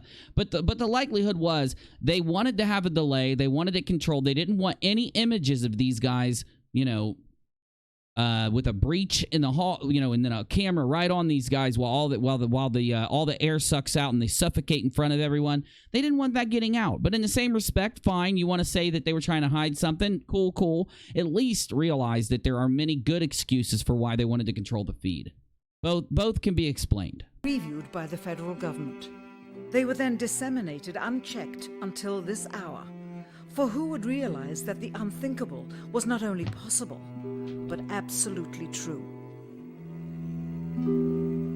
A lot of propaganda in this video. It would take a long time to really examine the mathematics here, but we can see some obvious blunders. Sibrel has taken the entire Apollo budget and assigned it all to contractors, when of course large amounts were spent on construction and equipping of facilities, most of which are still in use as government buildings today, and on the wages of employees working directly for NASA. Whilst it's true to say that a large proportion of the budget did go to contractors, the idea that this was just a collection of backhanded deals is absurd. There were over 500 main contractors and subcontractors in a wide array of industries. For money to be saved, the contractors who build the spacecraft and their engineers, along with hundreds of NASA engineers and quality assurance... Money could not have been saved. It says right here, money could be saved by faking the missions. No, it couldn't. How? They paid for all this to happen. They recorded all of it happening. We know all of this was actually built. You know, the only question this documentary puts into play is whether or not they went to the moon. The documentary doesn't even say that they didn't go into space, that they didn't launch the rocket, that they didn't do all the initial stuff. So how are you going to save money building all this? Why would you? You know, you'd make money from the space program from this happening if you did it and succeeded. If you did it and didn't succeed, sure, I could see how you'd lose a bunch of money. Assurance personnel would have to know not to build a spacecraft capable of going to the moon, but instead to build a cheap stage prop or build nothing at all. This means bringing many hundreds of people in on the hoax. No, they'd have to do both. They'd have to build the rocket, they'd have to build everything else, then they'd have to build the stage props also, so it'd be more money to fake it. Even junior engineers working on such a project would be aware that what they were producing was not fit for purpose. Yeah, so the documentary obviously has to go to the only logical place. Not only did they do the rocket and everything else, but they had to build the soundstage and everything. Alternative to this is to not tell the contractors about the hoax and have them and their engineers build a spacecraft capable of a lunar landing. Okay, I'm going to go ahead and skip ahead, so make sure you go and watch this on Jim Panda and Blue Marble Science. As a result of what is known as phase angle. This diagram shows the field of view of a camera. The yellow lines show the direction of sunlight, which is at 90 degrees to the centre of the field of view. This is the phase angle. In this second example, the photographer is facing in a different direction. Now the sunlight is arriving at flights of lunar dust. We're going to skip a lot of this debunkery. What I really want to see is when they start talking about this. Here we go. Let's get to the exciting part. This is the video that you have seen all over YouTube since YouTube started. It's a clip from this documentary where they claimed that they only launched into space, didn't go to the moon and back, and then landed the astronauts days later to fake it. Here it goes. Now it's time to address the notorious so-called smoking gun footage, which Sibrel claims shows the crew of Apollo 11 faking their mission. There are just 2 pieces of footage used, although we will be told there are several more. And I want you to understand, I said this earlier, but for anyone that just got here, this is the single most, this video is the most responsible video for creating moon landing deniers than any other video out there on the internet. In this part, we will deal with the first of these, an unscheduled TV transmission made 10 hours into the mission. Unlike the previous parts of this video, I won't identify a list of claims this time. Instead, I will address the claims about the footage step by step. And finally, the element that seals their fate. Of all the footage of Apollo 11 requested from NASA over a 5-year period, one gem was discovered just before the completion of this documentary. An old reel received by mistake. It contains the raw or unedited footage of the crew of Apollo 11, Michael Collins, Edwin Aldrin Jr., and Neil Armstrong, staging part of their mission for nearly an hour in living color, with exceptionally clear behind-the-scenes audio of conversations discussing the techniques used to achieve a disingenuous picture depicting the Earth at a distance, in order to falsely demonstrate their far journey from it and their ability to survive passing through the Van Allen radiation belts. That is dumb. Stop bringing up the Van Allen belts. It's stupid. It cannot be misconstrued that this staging was done for some other reason prior to the mission, for the reel itself is slated and dated July 18th, 19th, and 20th, 1969, the very days of the mission when they were said to be approaching and achieving lunar orbit. Furthermore, it is apparent they are in genuine zero gravity aboard the actual spacecraft, because they're in space, dum-dum. necessary to convince the mass media of their authenticity, just not any further than Earth orbit, as you will see. In this never-before... There's her claim. That's a claim. She's saying that they're only near the Earth. What? There's some problems there. We actually have independent astronomers who actually track the mission. So how do you reckon all these independent astronomers with their data that shows that, yes, the mission did go there and back? Like, I don't know, but that's just their claim. Heard footage. Not only is the radio conversation between the astronauts and Houston Control audible, there is a secondary, private conversation taking place between the crew and a third confidential party, prompting the astronauts with what to say, when to speak, and how to effectively manipulate the camera to achieve the desired misleading effect. NASA claims that the Houston transmissions were the only ones taking place with the astronauts. Listen now as Houston Control initiates a conversation with the crew, only to find them too preoccupied with the behind-the-scenes trickery to respond. Moments pass, and the oversight is picked up on by the clandestine third party, who quickly prompts them with talk. Immediately, Neil Armstrong speaks. Hello, Apollo 11. Houston, Goldstone says that the TV looks great. Over.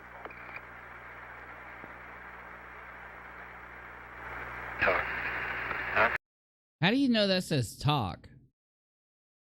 Sounds like he said Tony. Tony, hand me the spaghetti.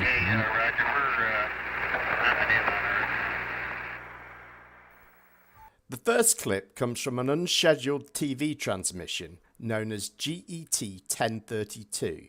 GET stands for Ground Elapsed Time, in this case 10 hours and 32 minutes after launch. At this time, the spacecraft was about 50,000 miles from Earth. Woohoo! Well, she claimed to us that they were approaching the moon at this time. That doesn't make sense. The crew had just finished a course correction procedure and were planning on putting the spacecraft into passive thermal control mode. But UNIRock, why would they have to do a course correction procedure? Because they use the gravity, they use the they whip around the Earth so they can shoot themselves towards the moon, and then they whip around the moon to shoot themselves back to the Earth. You get me? Or PTC, a slow rotation to keep temperatures balanced around the craft. The crew shot these photos of Earth while the PTC data was being uploaded to the... Hey, Flat Earthers, put that in your pipe and smoke it. That's an actual picture from a camera of the Earth. Not composite. Why isn't the damn thing flat? Why isn't this a flat? Hey, Jaren.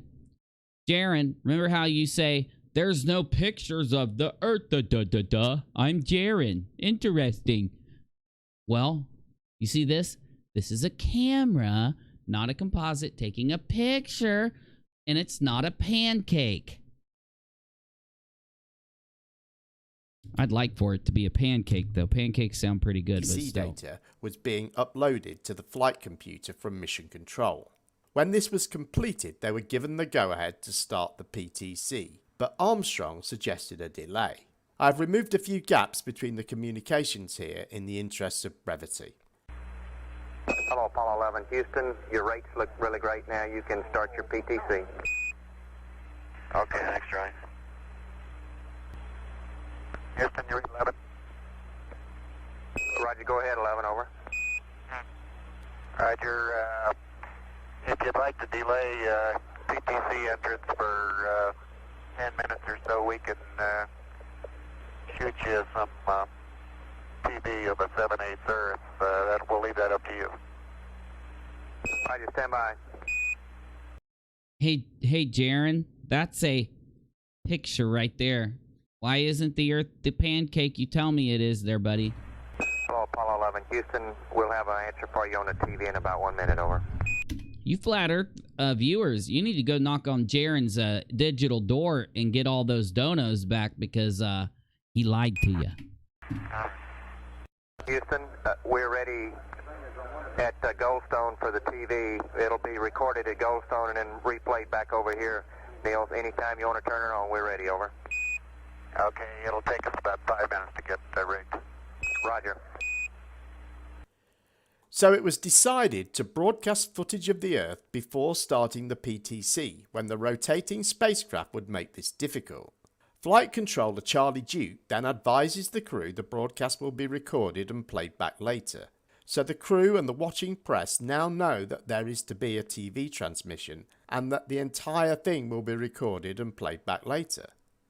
So the idea that the crew or anyone else believed any part of this transmission was behind the scenes is obvious nonsense. Ooh, Jim Panda, hooking up some facts so you can debunk these fools. That's pretty nice there.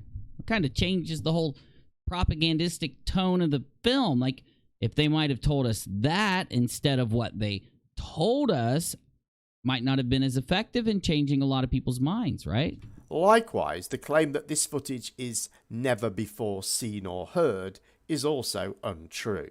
6 minutes later, Armstrong is ready to start the transmission. Okay, Houston, we are sending a picture of Earth down. It is just amazing to hear this, by the way. It really is. It's just amazing to hear.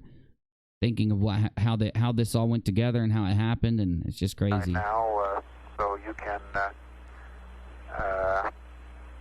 let us know if they're receiving in Goldstone. Roger, 11. Goldstone is receiving the TV. Stand by. We'll let you know on the quality, over.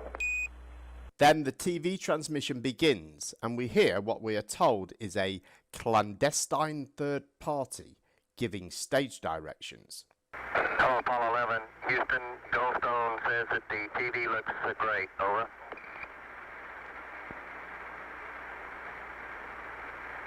Hawk. Okay, Roger, we're zooming in on Earth. Let's listen to that a couple more times. Please. It's very difficult to tell quite what is being said here. Once we are told it is the word talk, it sounds like that, but it really isn't that clear. Throughout the Apollo missions, there are hundreds of examples of similar unidentified radio traffic, But from this single word, if it is a word, Sibrel has inferred a director and actors. Why would this clandestine third party feel the need to prompt the astronauts at this point? There are pauses in communications between ground and crew all the time, sometimes minutes long. And yet we are supposed to believe that the moment this secret director knew that a recording was being made that would be played back and broadcast, he was so incensed by a few seconds of dead air that he decided to speak on a channel that was broadcast to press and public and risk exposing the entire hoax. And why would such a person even have this functionality available to them? We are also told that this failure to respond occurs because the crew are preoccupied with setting up the hoax and have forgotten that they are broadcasting. And yet this is only 80 seconds after Armstrong announced that he had started transmitting. Okay, back to the film. Again, the illusion they are attempting to create is the Earth at a distance to demonstrate their far journey from it and their ability to survive passing through the Van Allen radiation belts. Understand, too, that only about 20 seconds of this raw footage was ever broadcast to the public, and these conversations discussing their deception were believed to be private. Until now. Here they discuss that these television transmissions were in fact not broadcast live as everyone believed.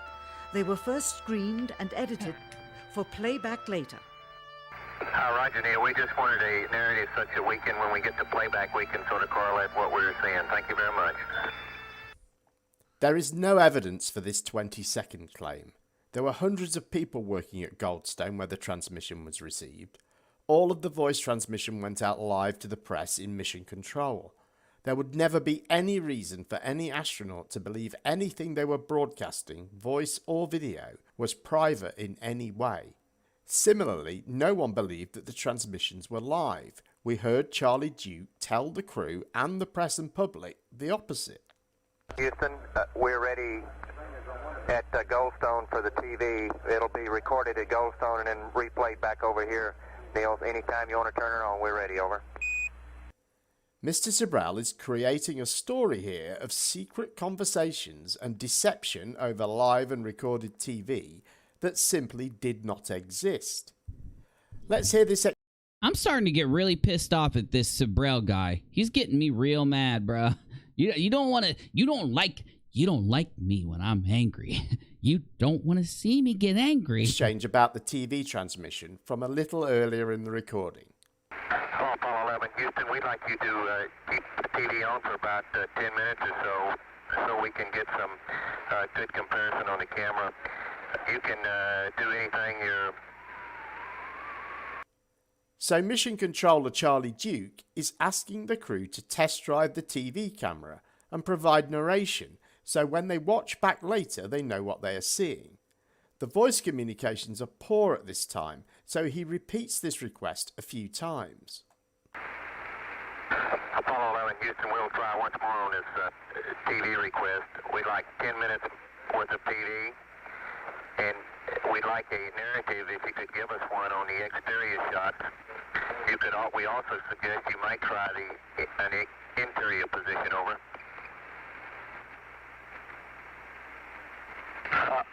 Roger, we're seeing the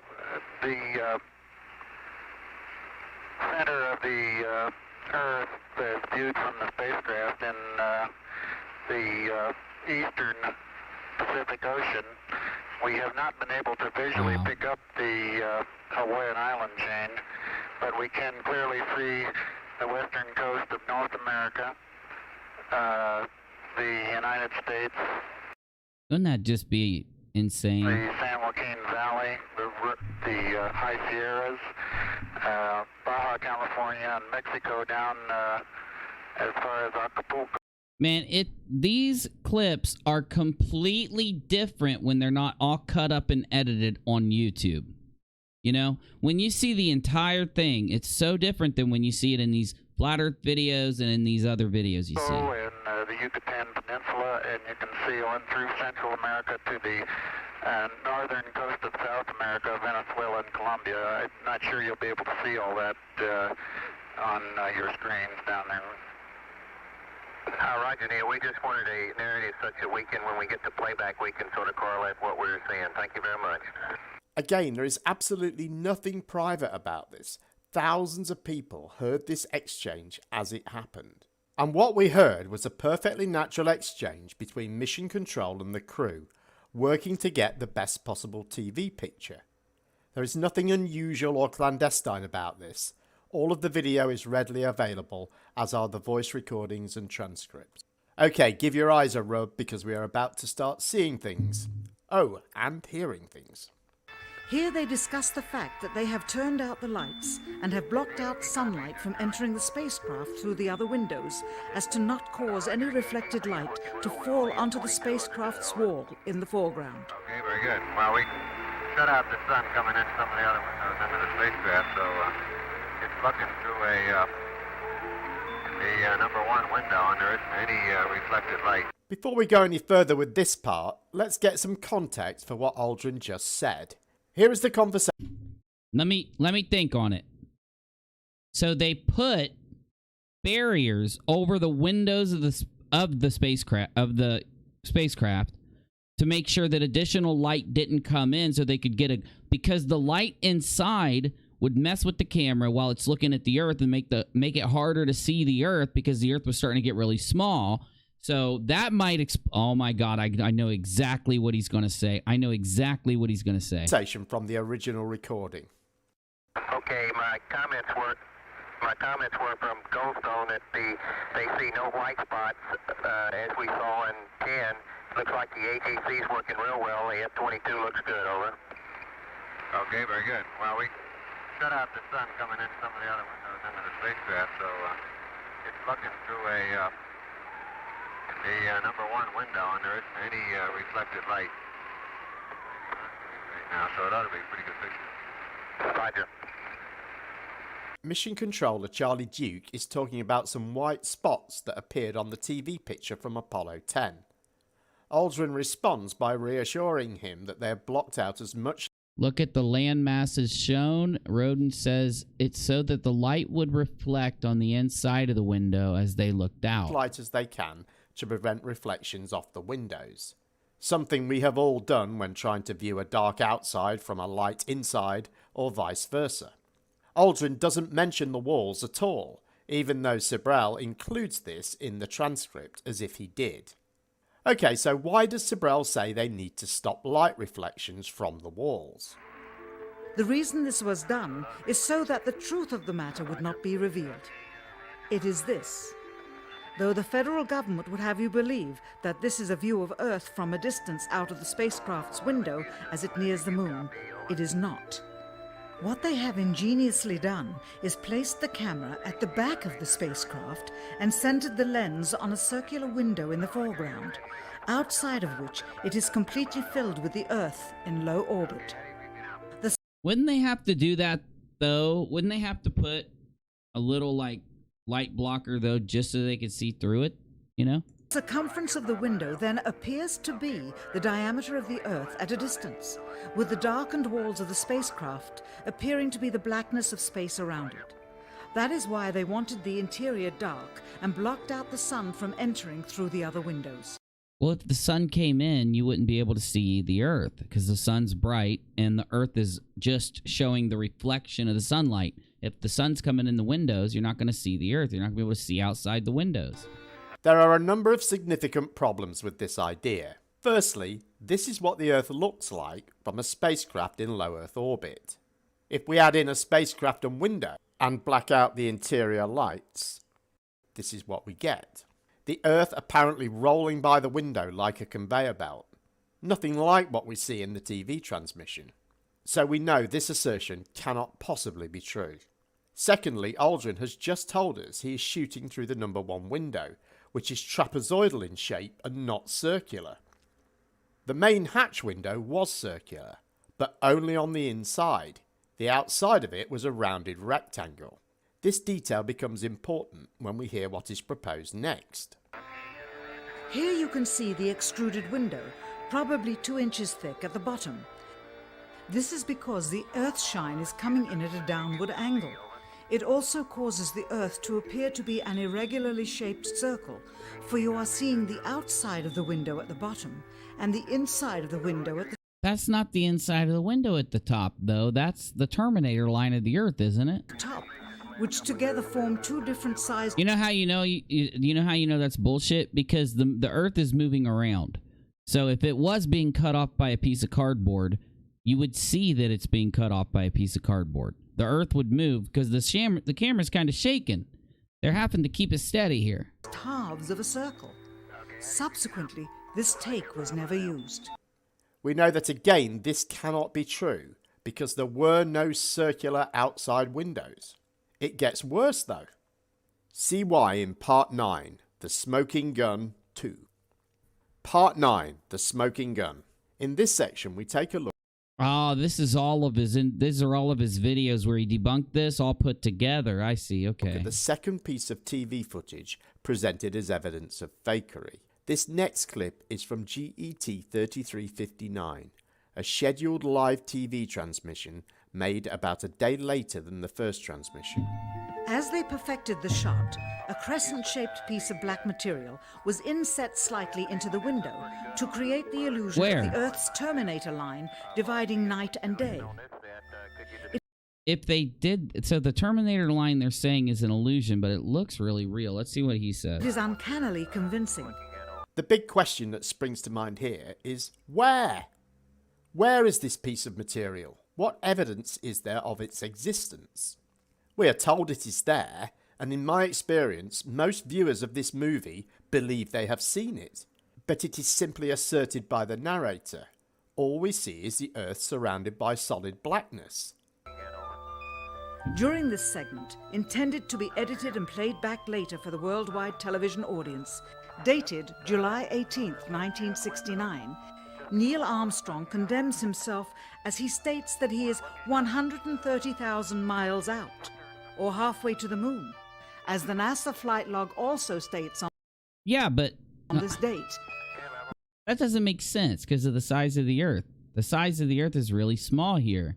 If they were in low Earth orbit like they claim, it would be a lot bigger, wouldn't it? When he is, in reality, in low Earth orbit of a few hundred miles. Then the Earth would be enormous. Apollo 11. Calling in from about 130,000 miles out. We know that this was not intended to be edited and played back later because the broadcast is listed in advance in newspapers of the time. It started precisely on time and went out live. Here, during another segment, also intended to air after review, Neil Armstrong falsely explains to the viewers how the shot is attained by putting the camera's lens to the window's glass, as it would have to be if they were the claimed distance away from the Earth. We only have one window that has a view of the Earth, and it's filled up with the TV camera. If the window was completely filled up with a... He didn't say completely filled up, by the way. Like, she's definitely adding some stuff to what he's saying here. She's inferring some things. Although I'm still not convinced either way yet. I'll say that right now. I'm giving... I'm leaving my mind up to see what's there and then making my mind up by what they show me here. The TV camera, as he stated, then an astronaut's arm would not be able to get between the camera and the... Yes, it could. Nobody said that it was pressed to the glass like you just stated it was. They just said it was up in the glass. From what he stated, I didn't get the impression that it has to be literally pressed onto it. Window, as it obviously does here in this outtake. South America becomes invisible just off. Now, this is what bothers me. We can see the entire window right here. We can see the edge of the window right here. So, yes, the camera's not pressed up against it, and there's no cardboard. And there's no cardboard doing the Terminator thing that she's saying right here. Beyond the Terminator or inside the shadow. You can also notice how the astronaut operating the camera reacted to the mistake by attempting to pan away from it. He didn't pan from the mistake. Yeah, the mistake of accidentally cutting the Earth off. Why would he want half of the Earth cut off in the shot? He wants to get a shot of the Earth, not a shot with this thing in the way, though. But it can be explained either way, you know? And That's all I'm saying. Cloud formations across the Earth. Yeah, obviously. This clip is actually from the same live scheduled TV transmission, 10 minutes further on, not a different one. So why did she say that? Why did she say that this is an outtake? Again, advertised in advance, broadcast on time, and reported on afterwards. We are told without any reasoning at all that to record the Earth at this distance, the camera would have to be against the window's glass. Moreover, we are told that Armstrong explains this. He doesn't say anything of the sort. He didn't. I heard it. Yeah, that's what I said. I'm like, what do you mean it has? He didn't say it was pressed on the glass. Like, what are you inferring that for? He simply states that the camera is filling the window and not completely filling the window. Yeah. Let's get some context to this from slightly earlier in the conversation. Pauses edited for brevity. 11, Houston, could you describe, from your view, the polar cloud cap appears to us to extend down the western coast of North America. Would you estimate how far it extends down? Over.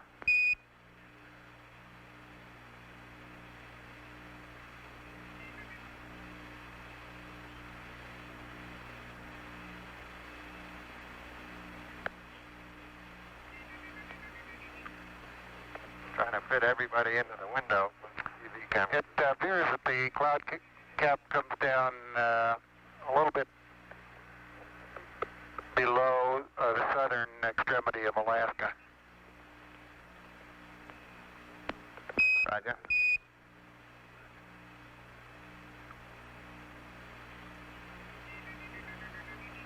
We've 11. We've lost our picture here now.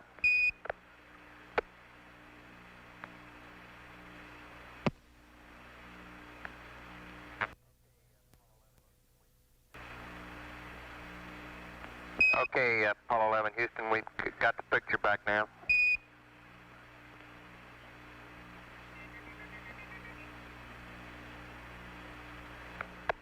Unfortunately, we only have one window that has a view of the Earth, and it's filled up with the TV camera, so your view now is probably better than ours is. So what did he do? Did he was manning the camera, walked away from the camera, went to the window, looked so that he could describe the clouds, walked back to the camera. It seems like. Roger, we copy. So we see Aldrin tells us that all three astronauts are around the window. The camera we can see is handheld between the astronauts and the window. And this isn't leaving a lot of room for Armstrong to get a good view of the Earth and describe it. There is nothing to indicate an astronaut's arm. I think it's probably the edge of the window. But even if it was an astronaut's arm, so what? This isn't some mysterious thing that needs to be quickly covered up.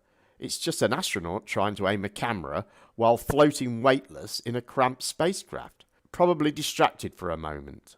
They were aiming to keep the Earth in shot, and when he realised the camera had drifted, he adjusted it accordingly. Remember, the only person to tell us that the camera is against the window's glass, and has to be, was the narrator. Okay, we're down to the big reveal.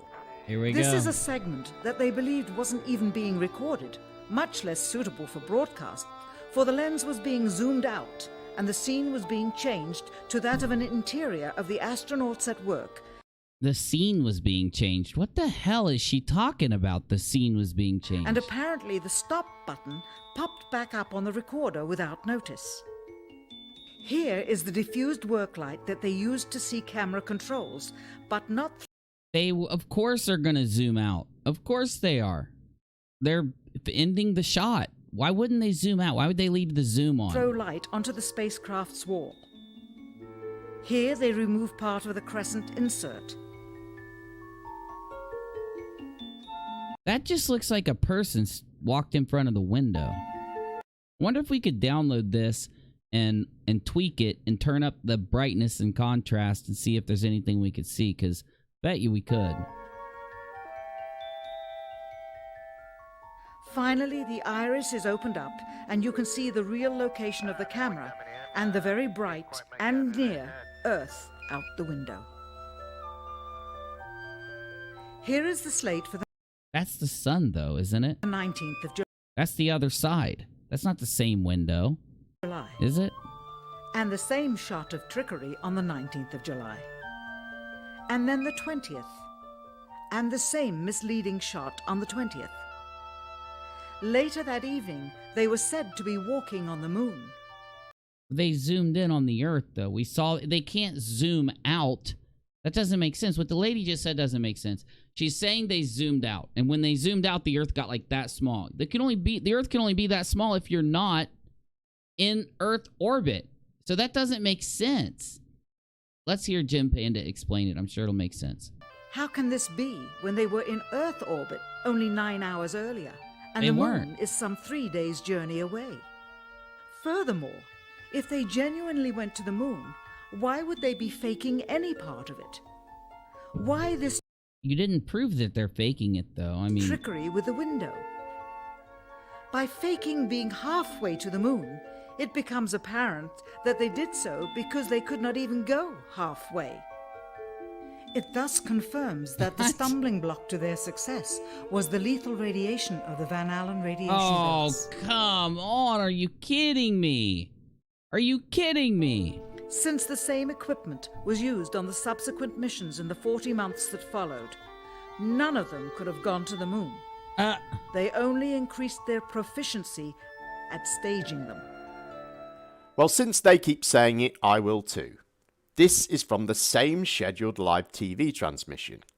The crew knew that they were live across the USA. They are pointing the camera at the Earth and providing a commentary.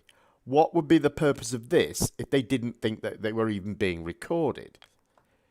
This supposed accidentally revealed scene change was detailed in the commentary. We will pick this up right where we left off the last time. Unfortunately, we only have one window that has a view of the Earth, and it's filled up with the TV camera, so your view now is probably better than ours is. Roger, we copy.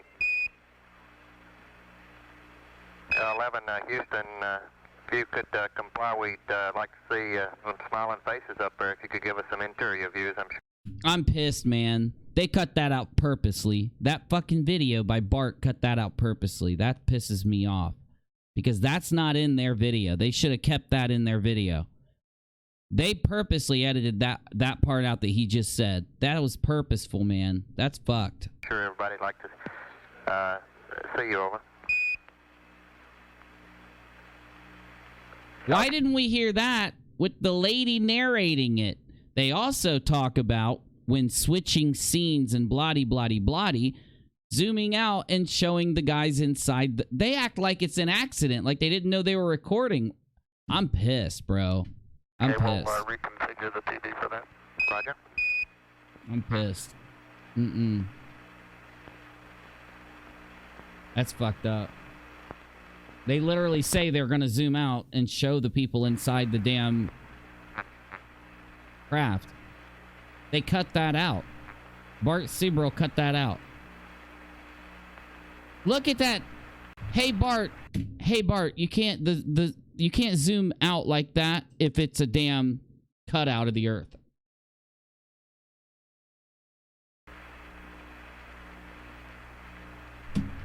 How did he work up the courage? I'm so happy that Buzz punched him in the mouth, bro. I wish Buzz would have punched him again for me, because that's just fucked up, dude. That was straight up propaganda. Straight up propaganda.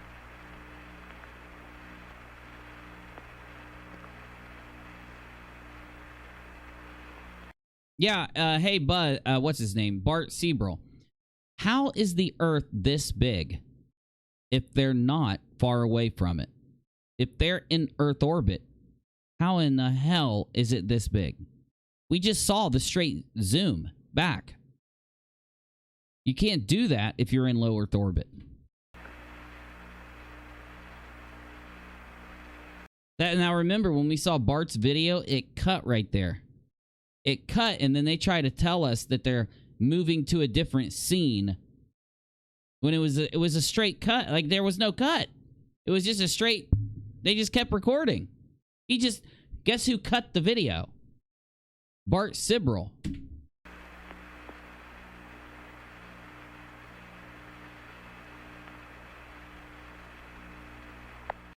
Jaronism always brings this shit up, and he always brings up Bart asking the astronauts to swear on the Bible. He always brings up this video. I wonder if Jaron would ever have the balls to play this debunk on his channel. Oh, I'm sorry. I might offend Jaron. I wonder if Jaron would ever have the flats to play this on his channel.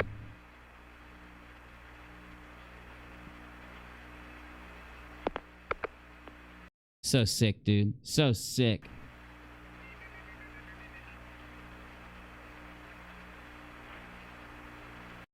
I can't even believe it. I can't even believe it. I played this on my main channel with Bart's Cut like years ago.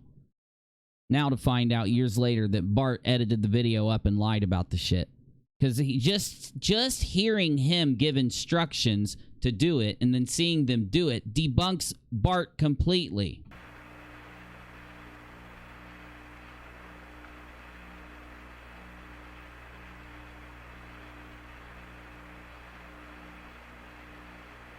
How much you want to bet we're going to see the camera pan and then we're going to see the sun coming through the other window, and Bart cut that out to frame it like that's them close to the Earth? How much you want to bet? Apollo 11, Houston, appears to us that we're seeing a view from outside plus a little of the inside. It appears you've taken the camera away from the left window. Oh my God! Why'd you cut that part out, Bart? That's correct. We're moving it back and reconfiguring for interior lighting. Why'd you cut that part out, Bart? Sibrel? Why'd you cut that part out for your little exposed video you did back then? Why'd you cut that? Because it debunks you? Is that why? Roger.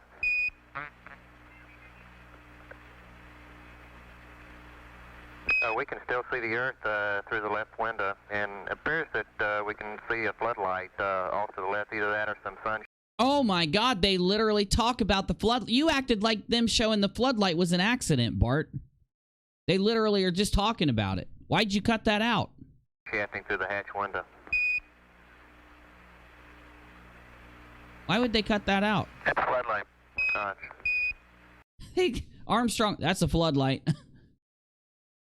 Oh my God. Now we're coming in. Can't quite make out who that had. They cut the sound for that part too in Bart Sibrel's video. You don't hear him say that. They cut the sound out and the narrator talks. Just like I said, and the sun behind it. Hold on, I gotta go back a little bit. I gotta see that one more time. Now we... That's a floodlight. Now we're coming in. Can't quite make out who that had.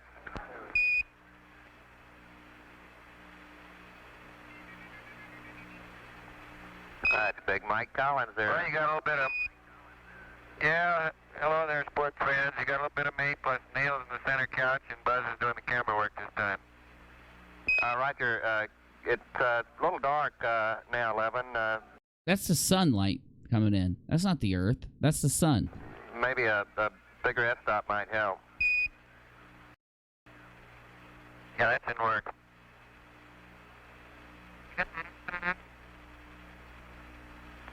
Holy shit, the motherfucker cut the video up and then added a fake-ass narrative over it to fool people.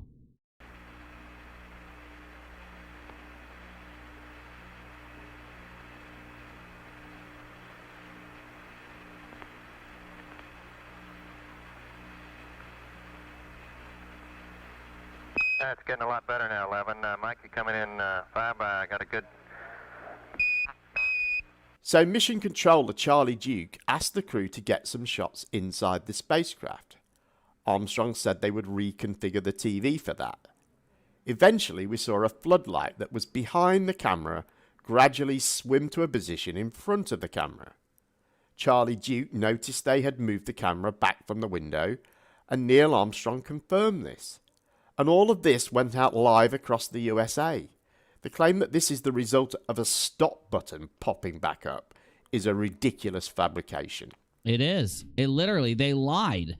The button popping up is a lie. And this bright sunshine reflecting off the inner glass of the windows, we're told is supposed to be the Earth, which Aldrin continues to broadcast to the nation, even though apparently it is revealing the hoax. If we jump back 2 hours and 20 minutes, the crew shot some unscheduled TV footage that Mr. Sibrel has neglected to show us. Oh my god, I'm so mad at that dude right now. Let's take a look. Here we see our familiar shot of the Earth. Oops, what's this? An astronaut's arm, maybe? Oh my god, he cut from 2 hours earlier. Oh my god. Nope, you it's motherfucker. the frame of window 1 again. That's the picture from earlier, though. That's the picture we saw where he claimed the arm came And as in the front. camera zooms out, we see the Earth and window frame and the interior of the spacecraft.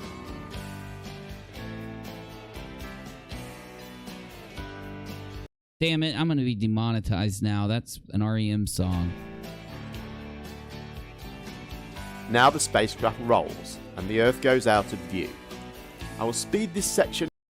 Just by looking at how small the Earth is from that shot alone, it proves that they were near the moon. Up a little in the interest of brevity.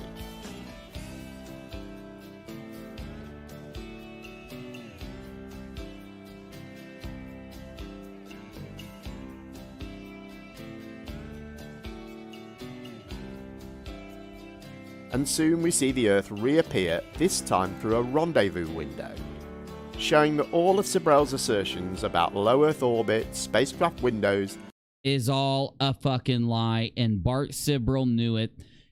Oh my god.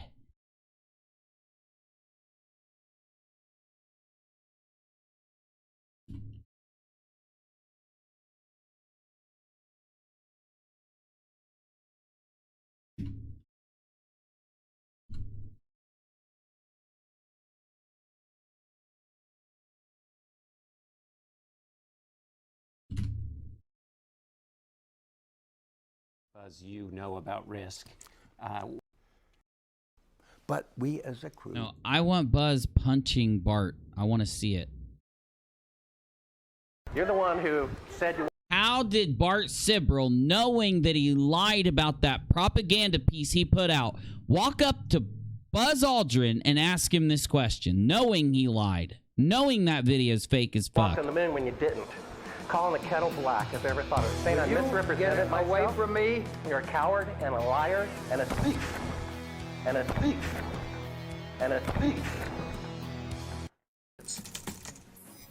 Zoom in here. And a thief.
This is the danger of propaganda, and it's the intent of every liar.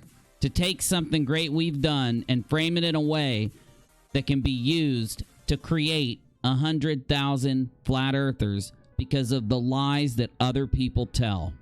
Right here. Right in front of your eyes. As I said earlier, this video you just saw is the single-handed biggest piece of video that has converted all these people to thinking that NASA's lying and that we didn't go to the moon. And they think it's because of the way that people like that fat ass getting punched in the face keeps telling them, when really he lied through it all. And you just saw it here. The debunk is just watching the video without it being cut and chopped up. Now, here's my question. Will Jeranism... Hey, Globebusters, I got another challenge for you. You keep ignoring my challenges. What? I thought I'm wrong. I thought I'm a shill. You gonna play that Jim Panda's debunk of that Bart Sibrel video on Globebusters for the entire Flat Earth audience to see? Didn't think so.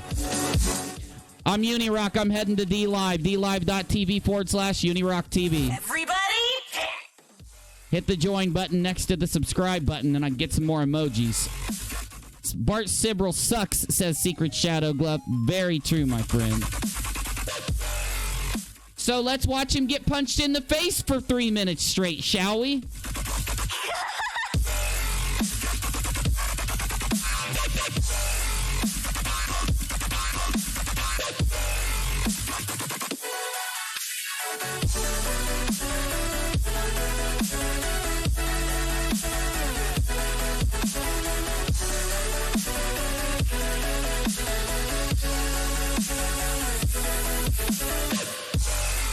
You know what, man?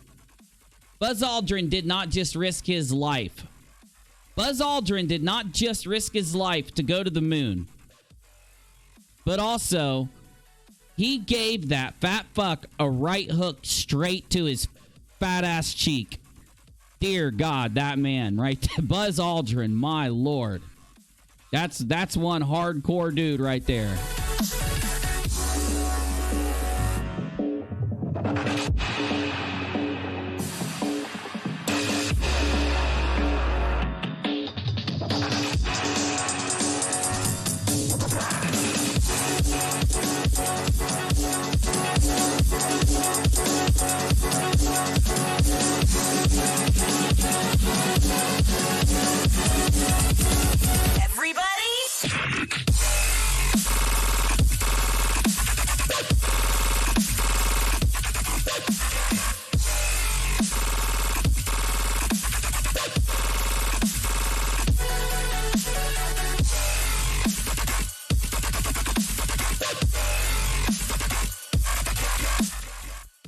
If you got somebody that keeps telling you that the Earth is flat, if you got somebody that keeps telling you that we didn't go to the moon, make them watch this video that I just played for you over on Jim Panda's channel or on Blue Marble Science. A funny thing that happened on the way to the moon, the box set Mirror debunked, okay?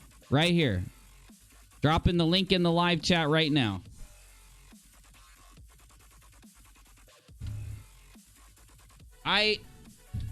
It makes me sick to my stomach. Do you know why people do this? You know why people do this? Because people like Jeranism, people like Globebusters, they're un-American. They're anti-American. They're anti-freedom. They're anti-truth. That's why they have to keep telling you that they are the truth and all that dumb shit that they always say. But I'm going to tell you right now, justice is such a sweet thing. It's such a sweet, sweet thing. Not only Buzz Aldrin jumped in that rocket and blasted his ass all the way to the moon and back, but he delivered that right. He didn't have to deliver that right hook to Bart's face. My God, it's just as beautiful as when he launched to the moon right there. See you guys tomorrow. I'm going to go to DLive and chill for a little bit.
Come get your red pills right here at UNIRock, debunking the bullshit and the lies of YouTube one night at a time.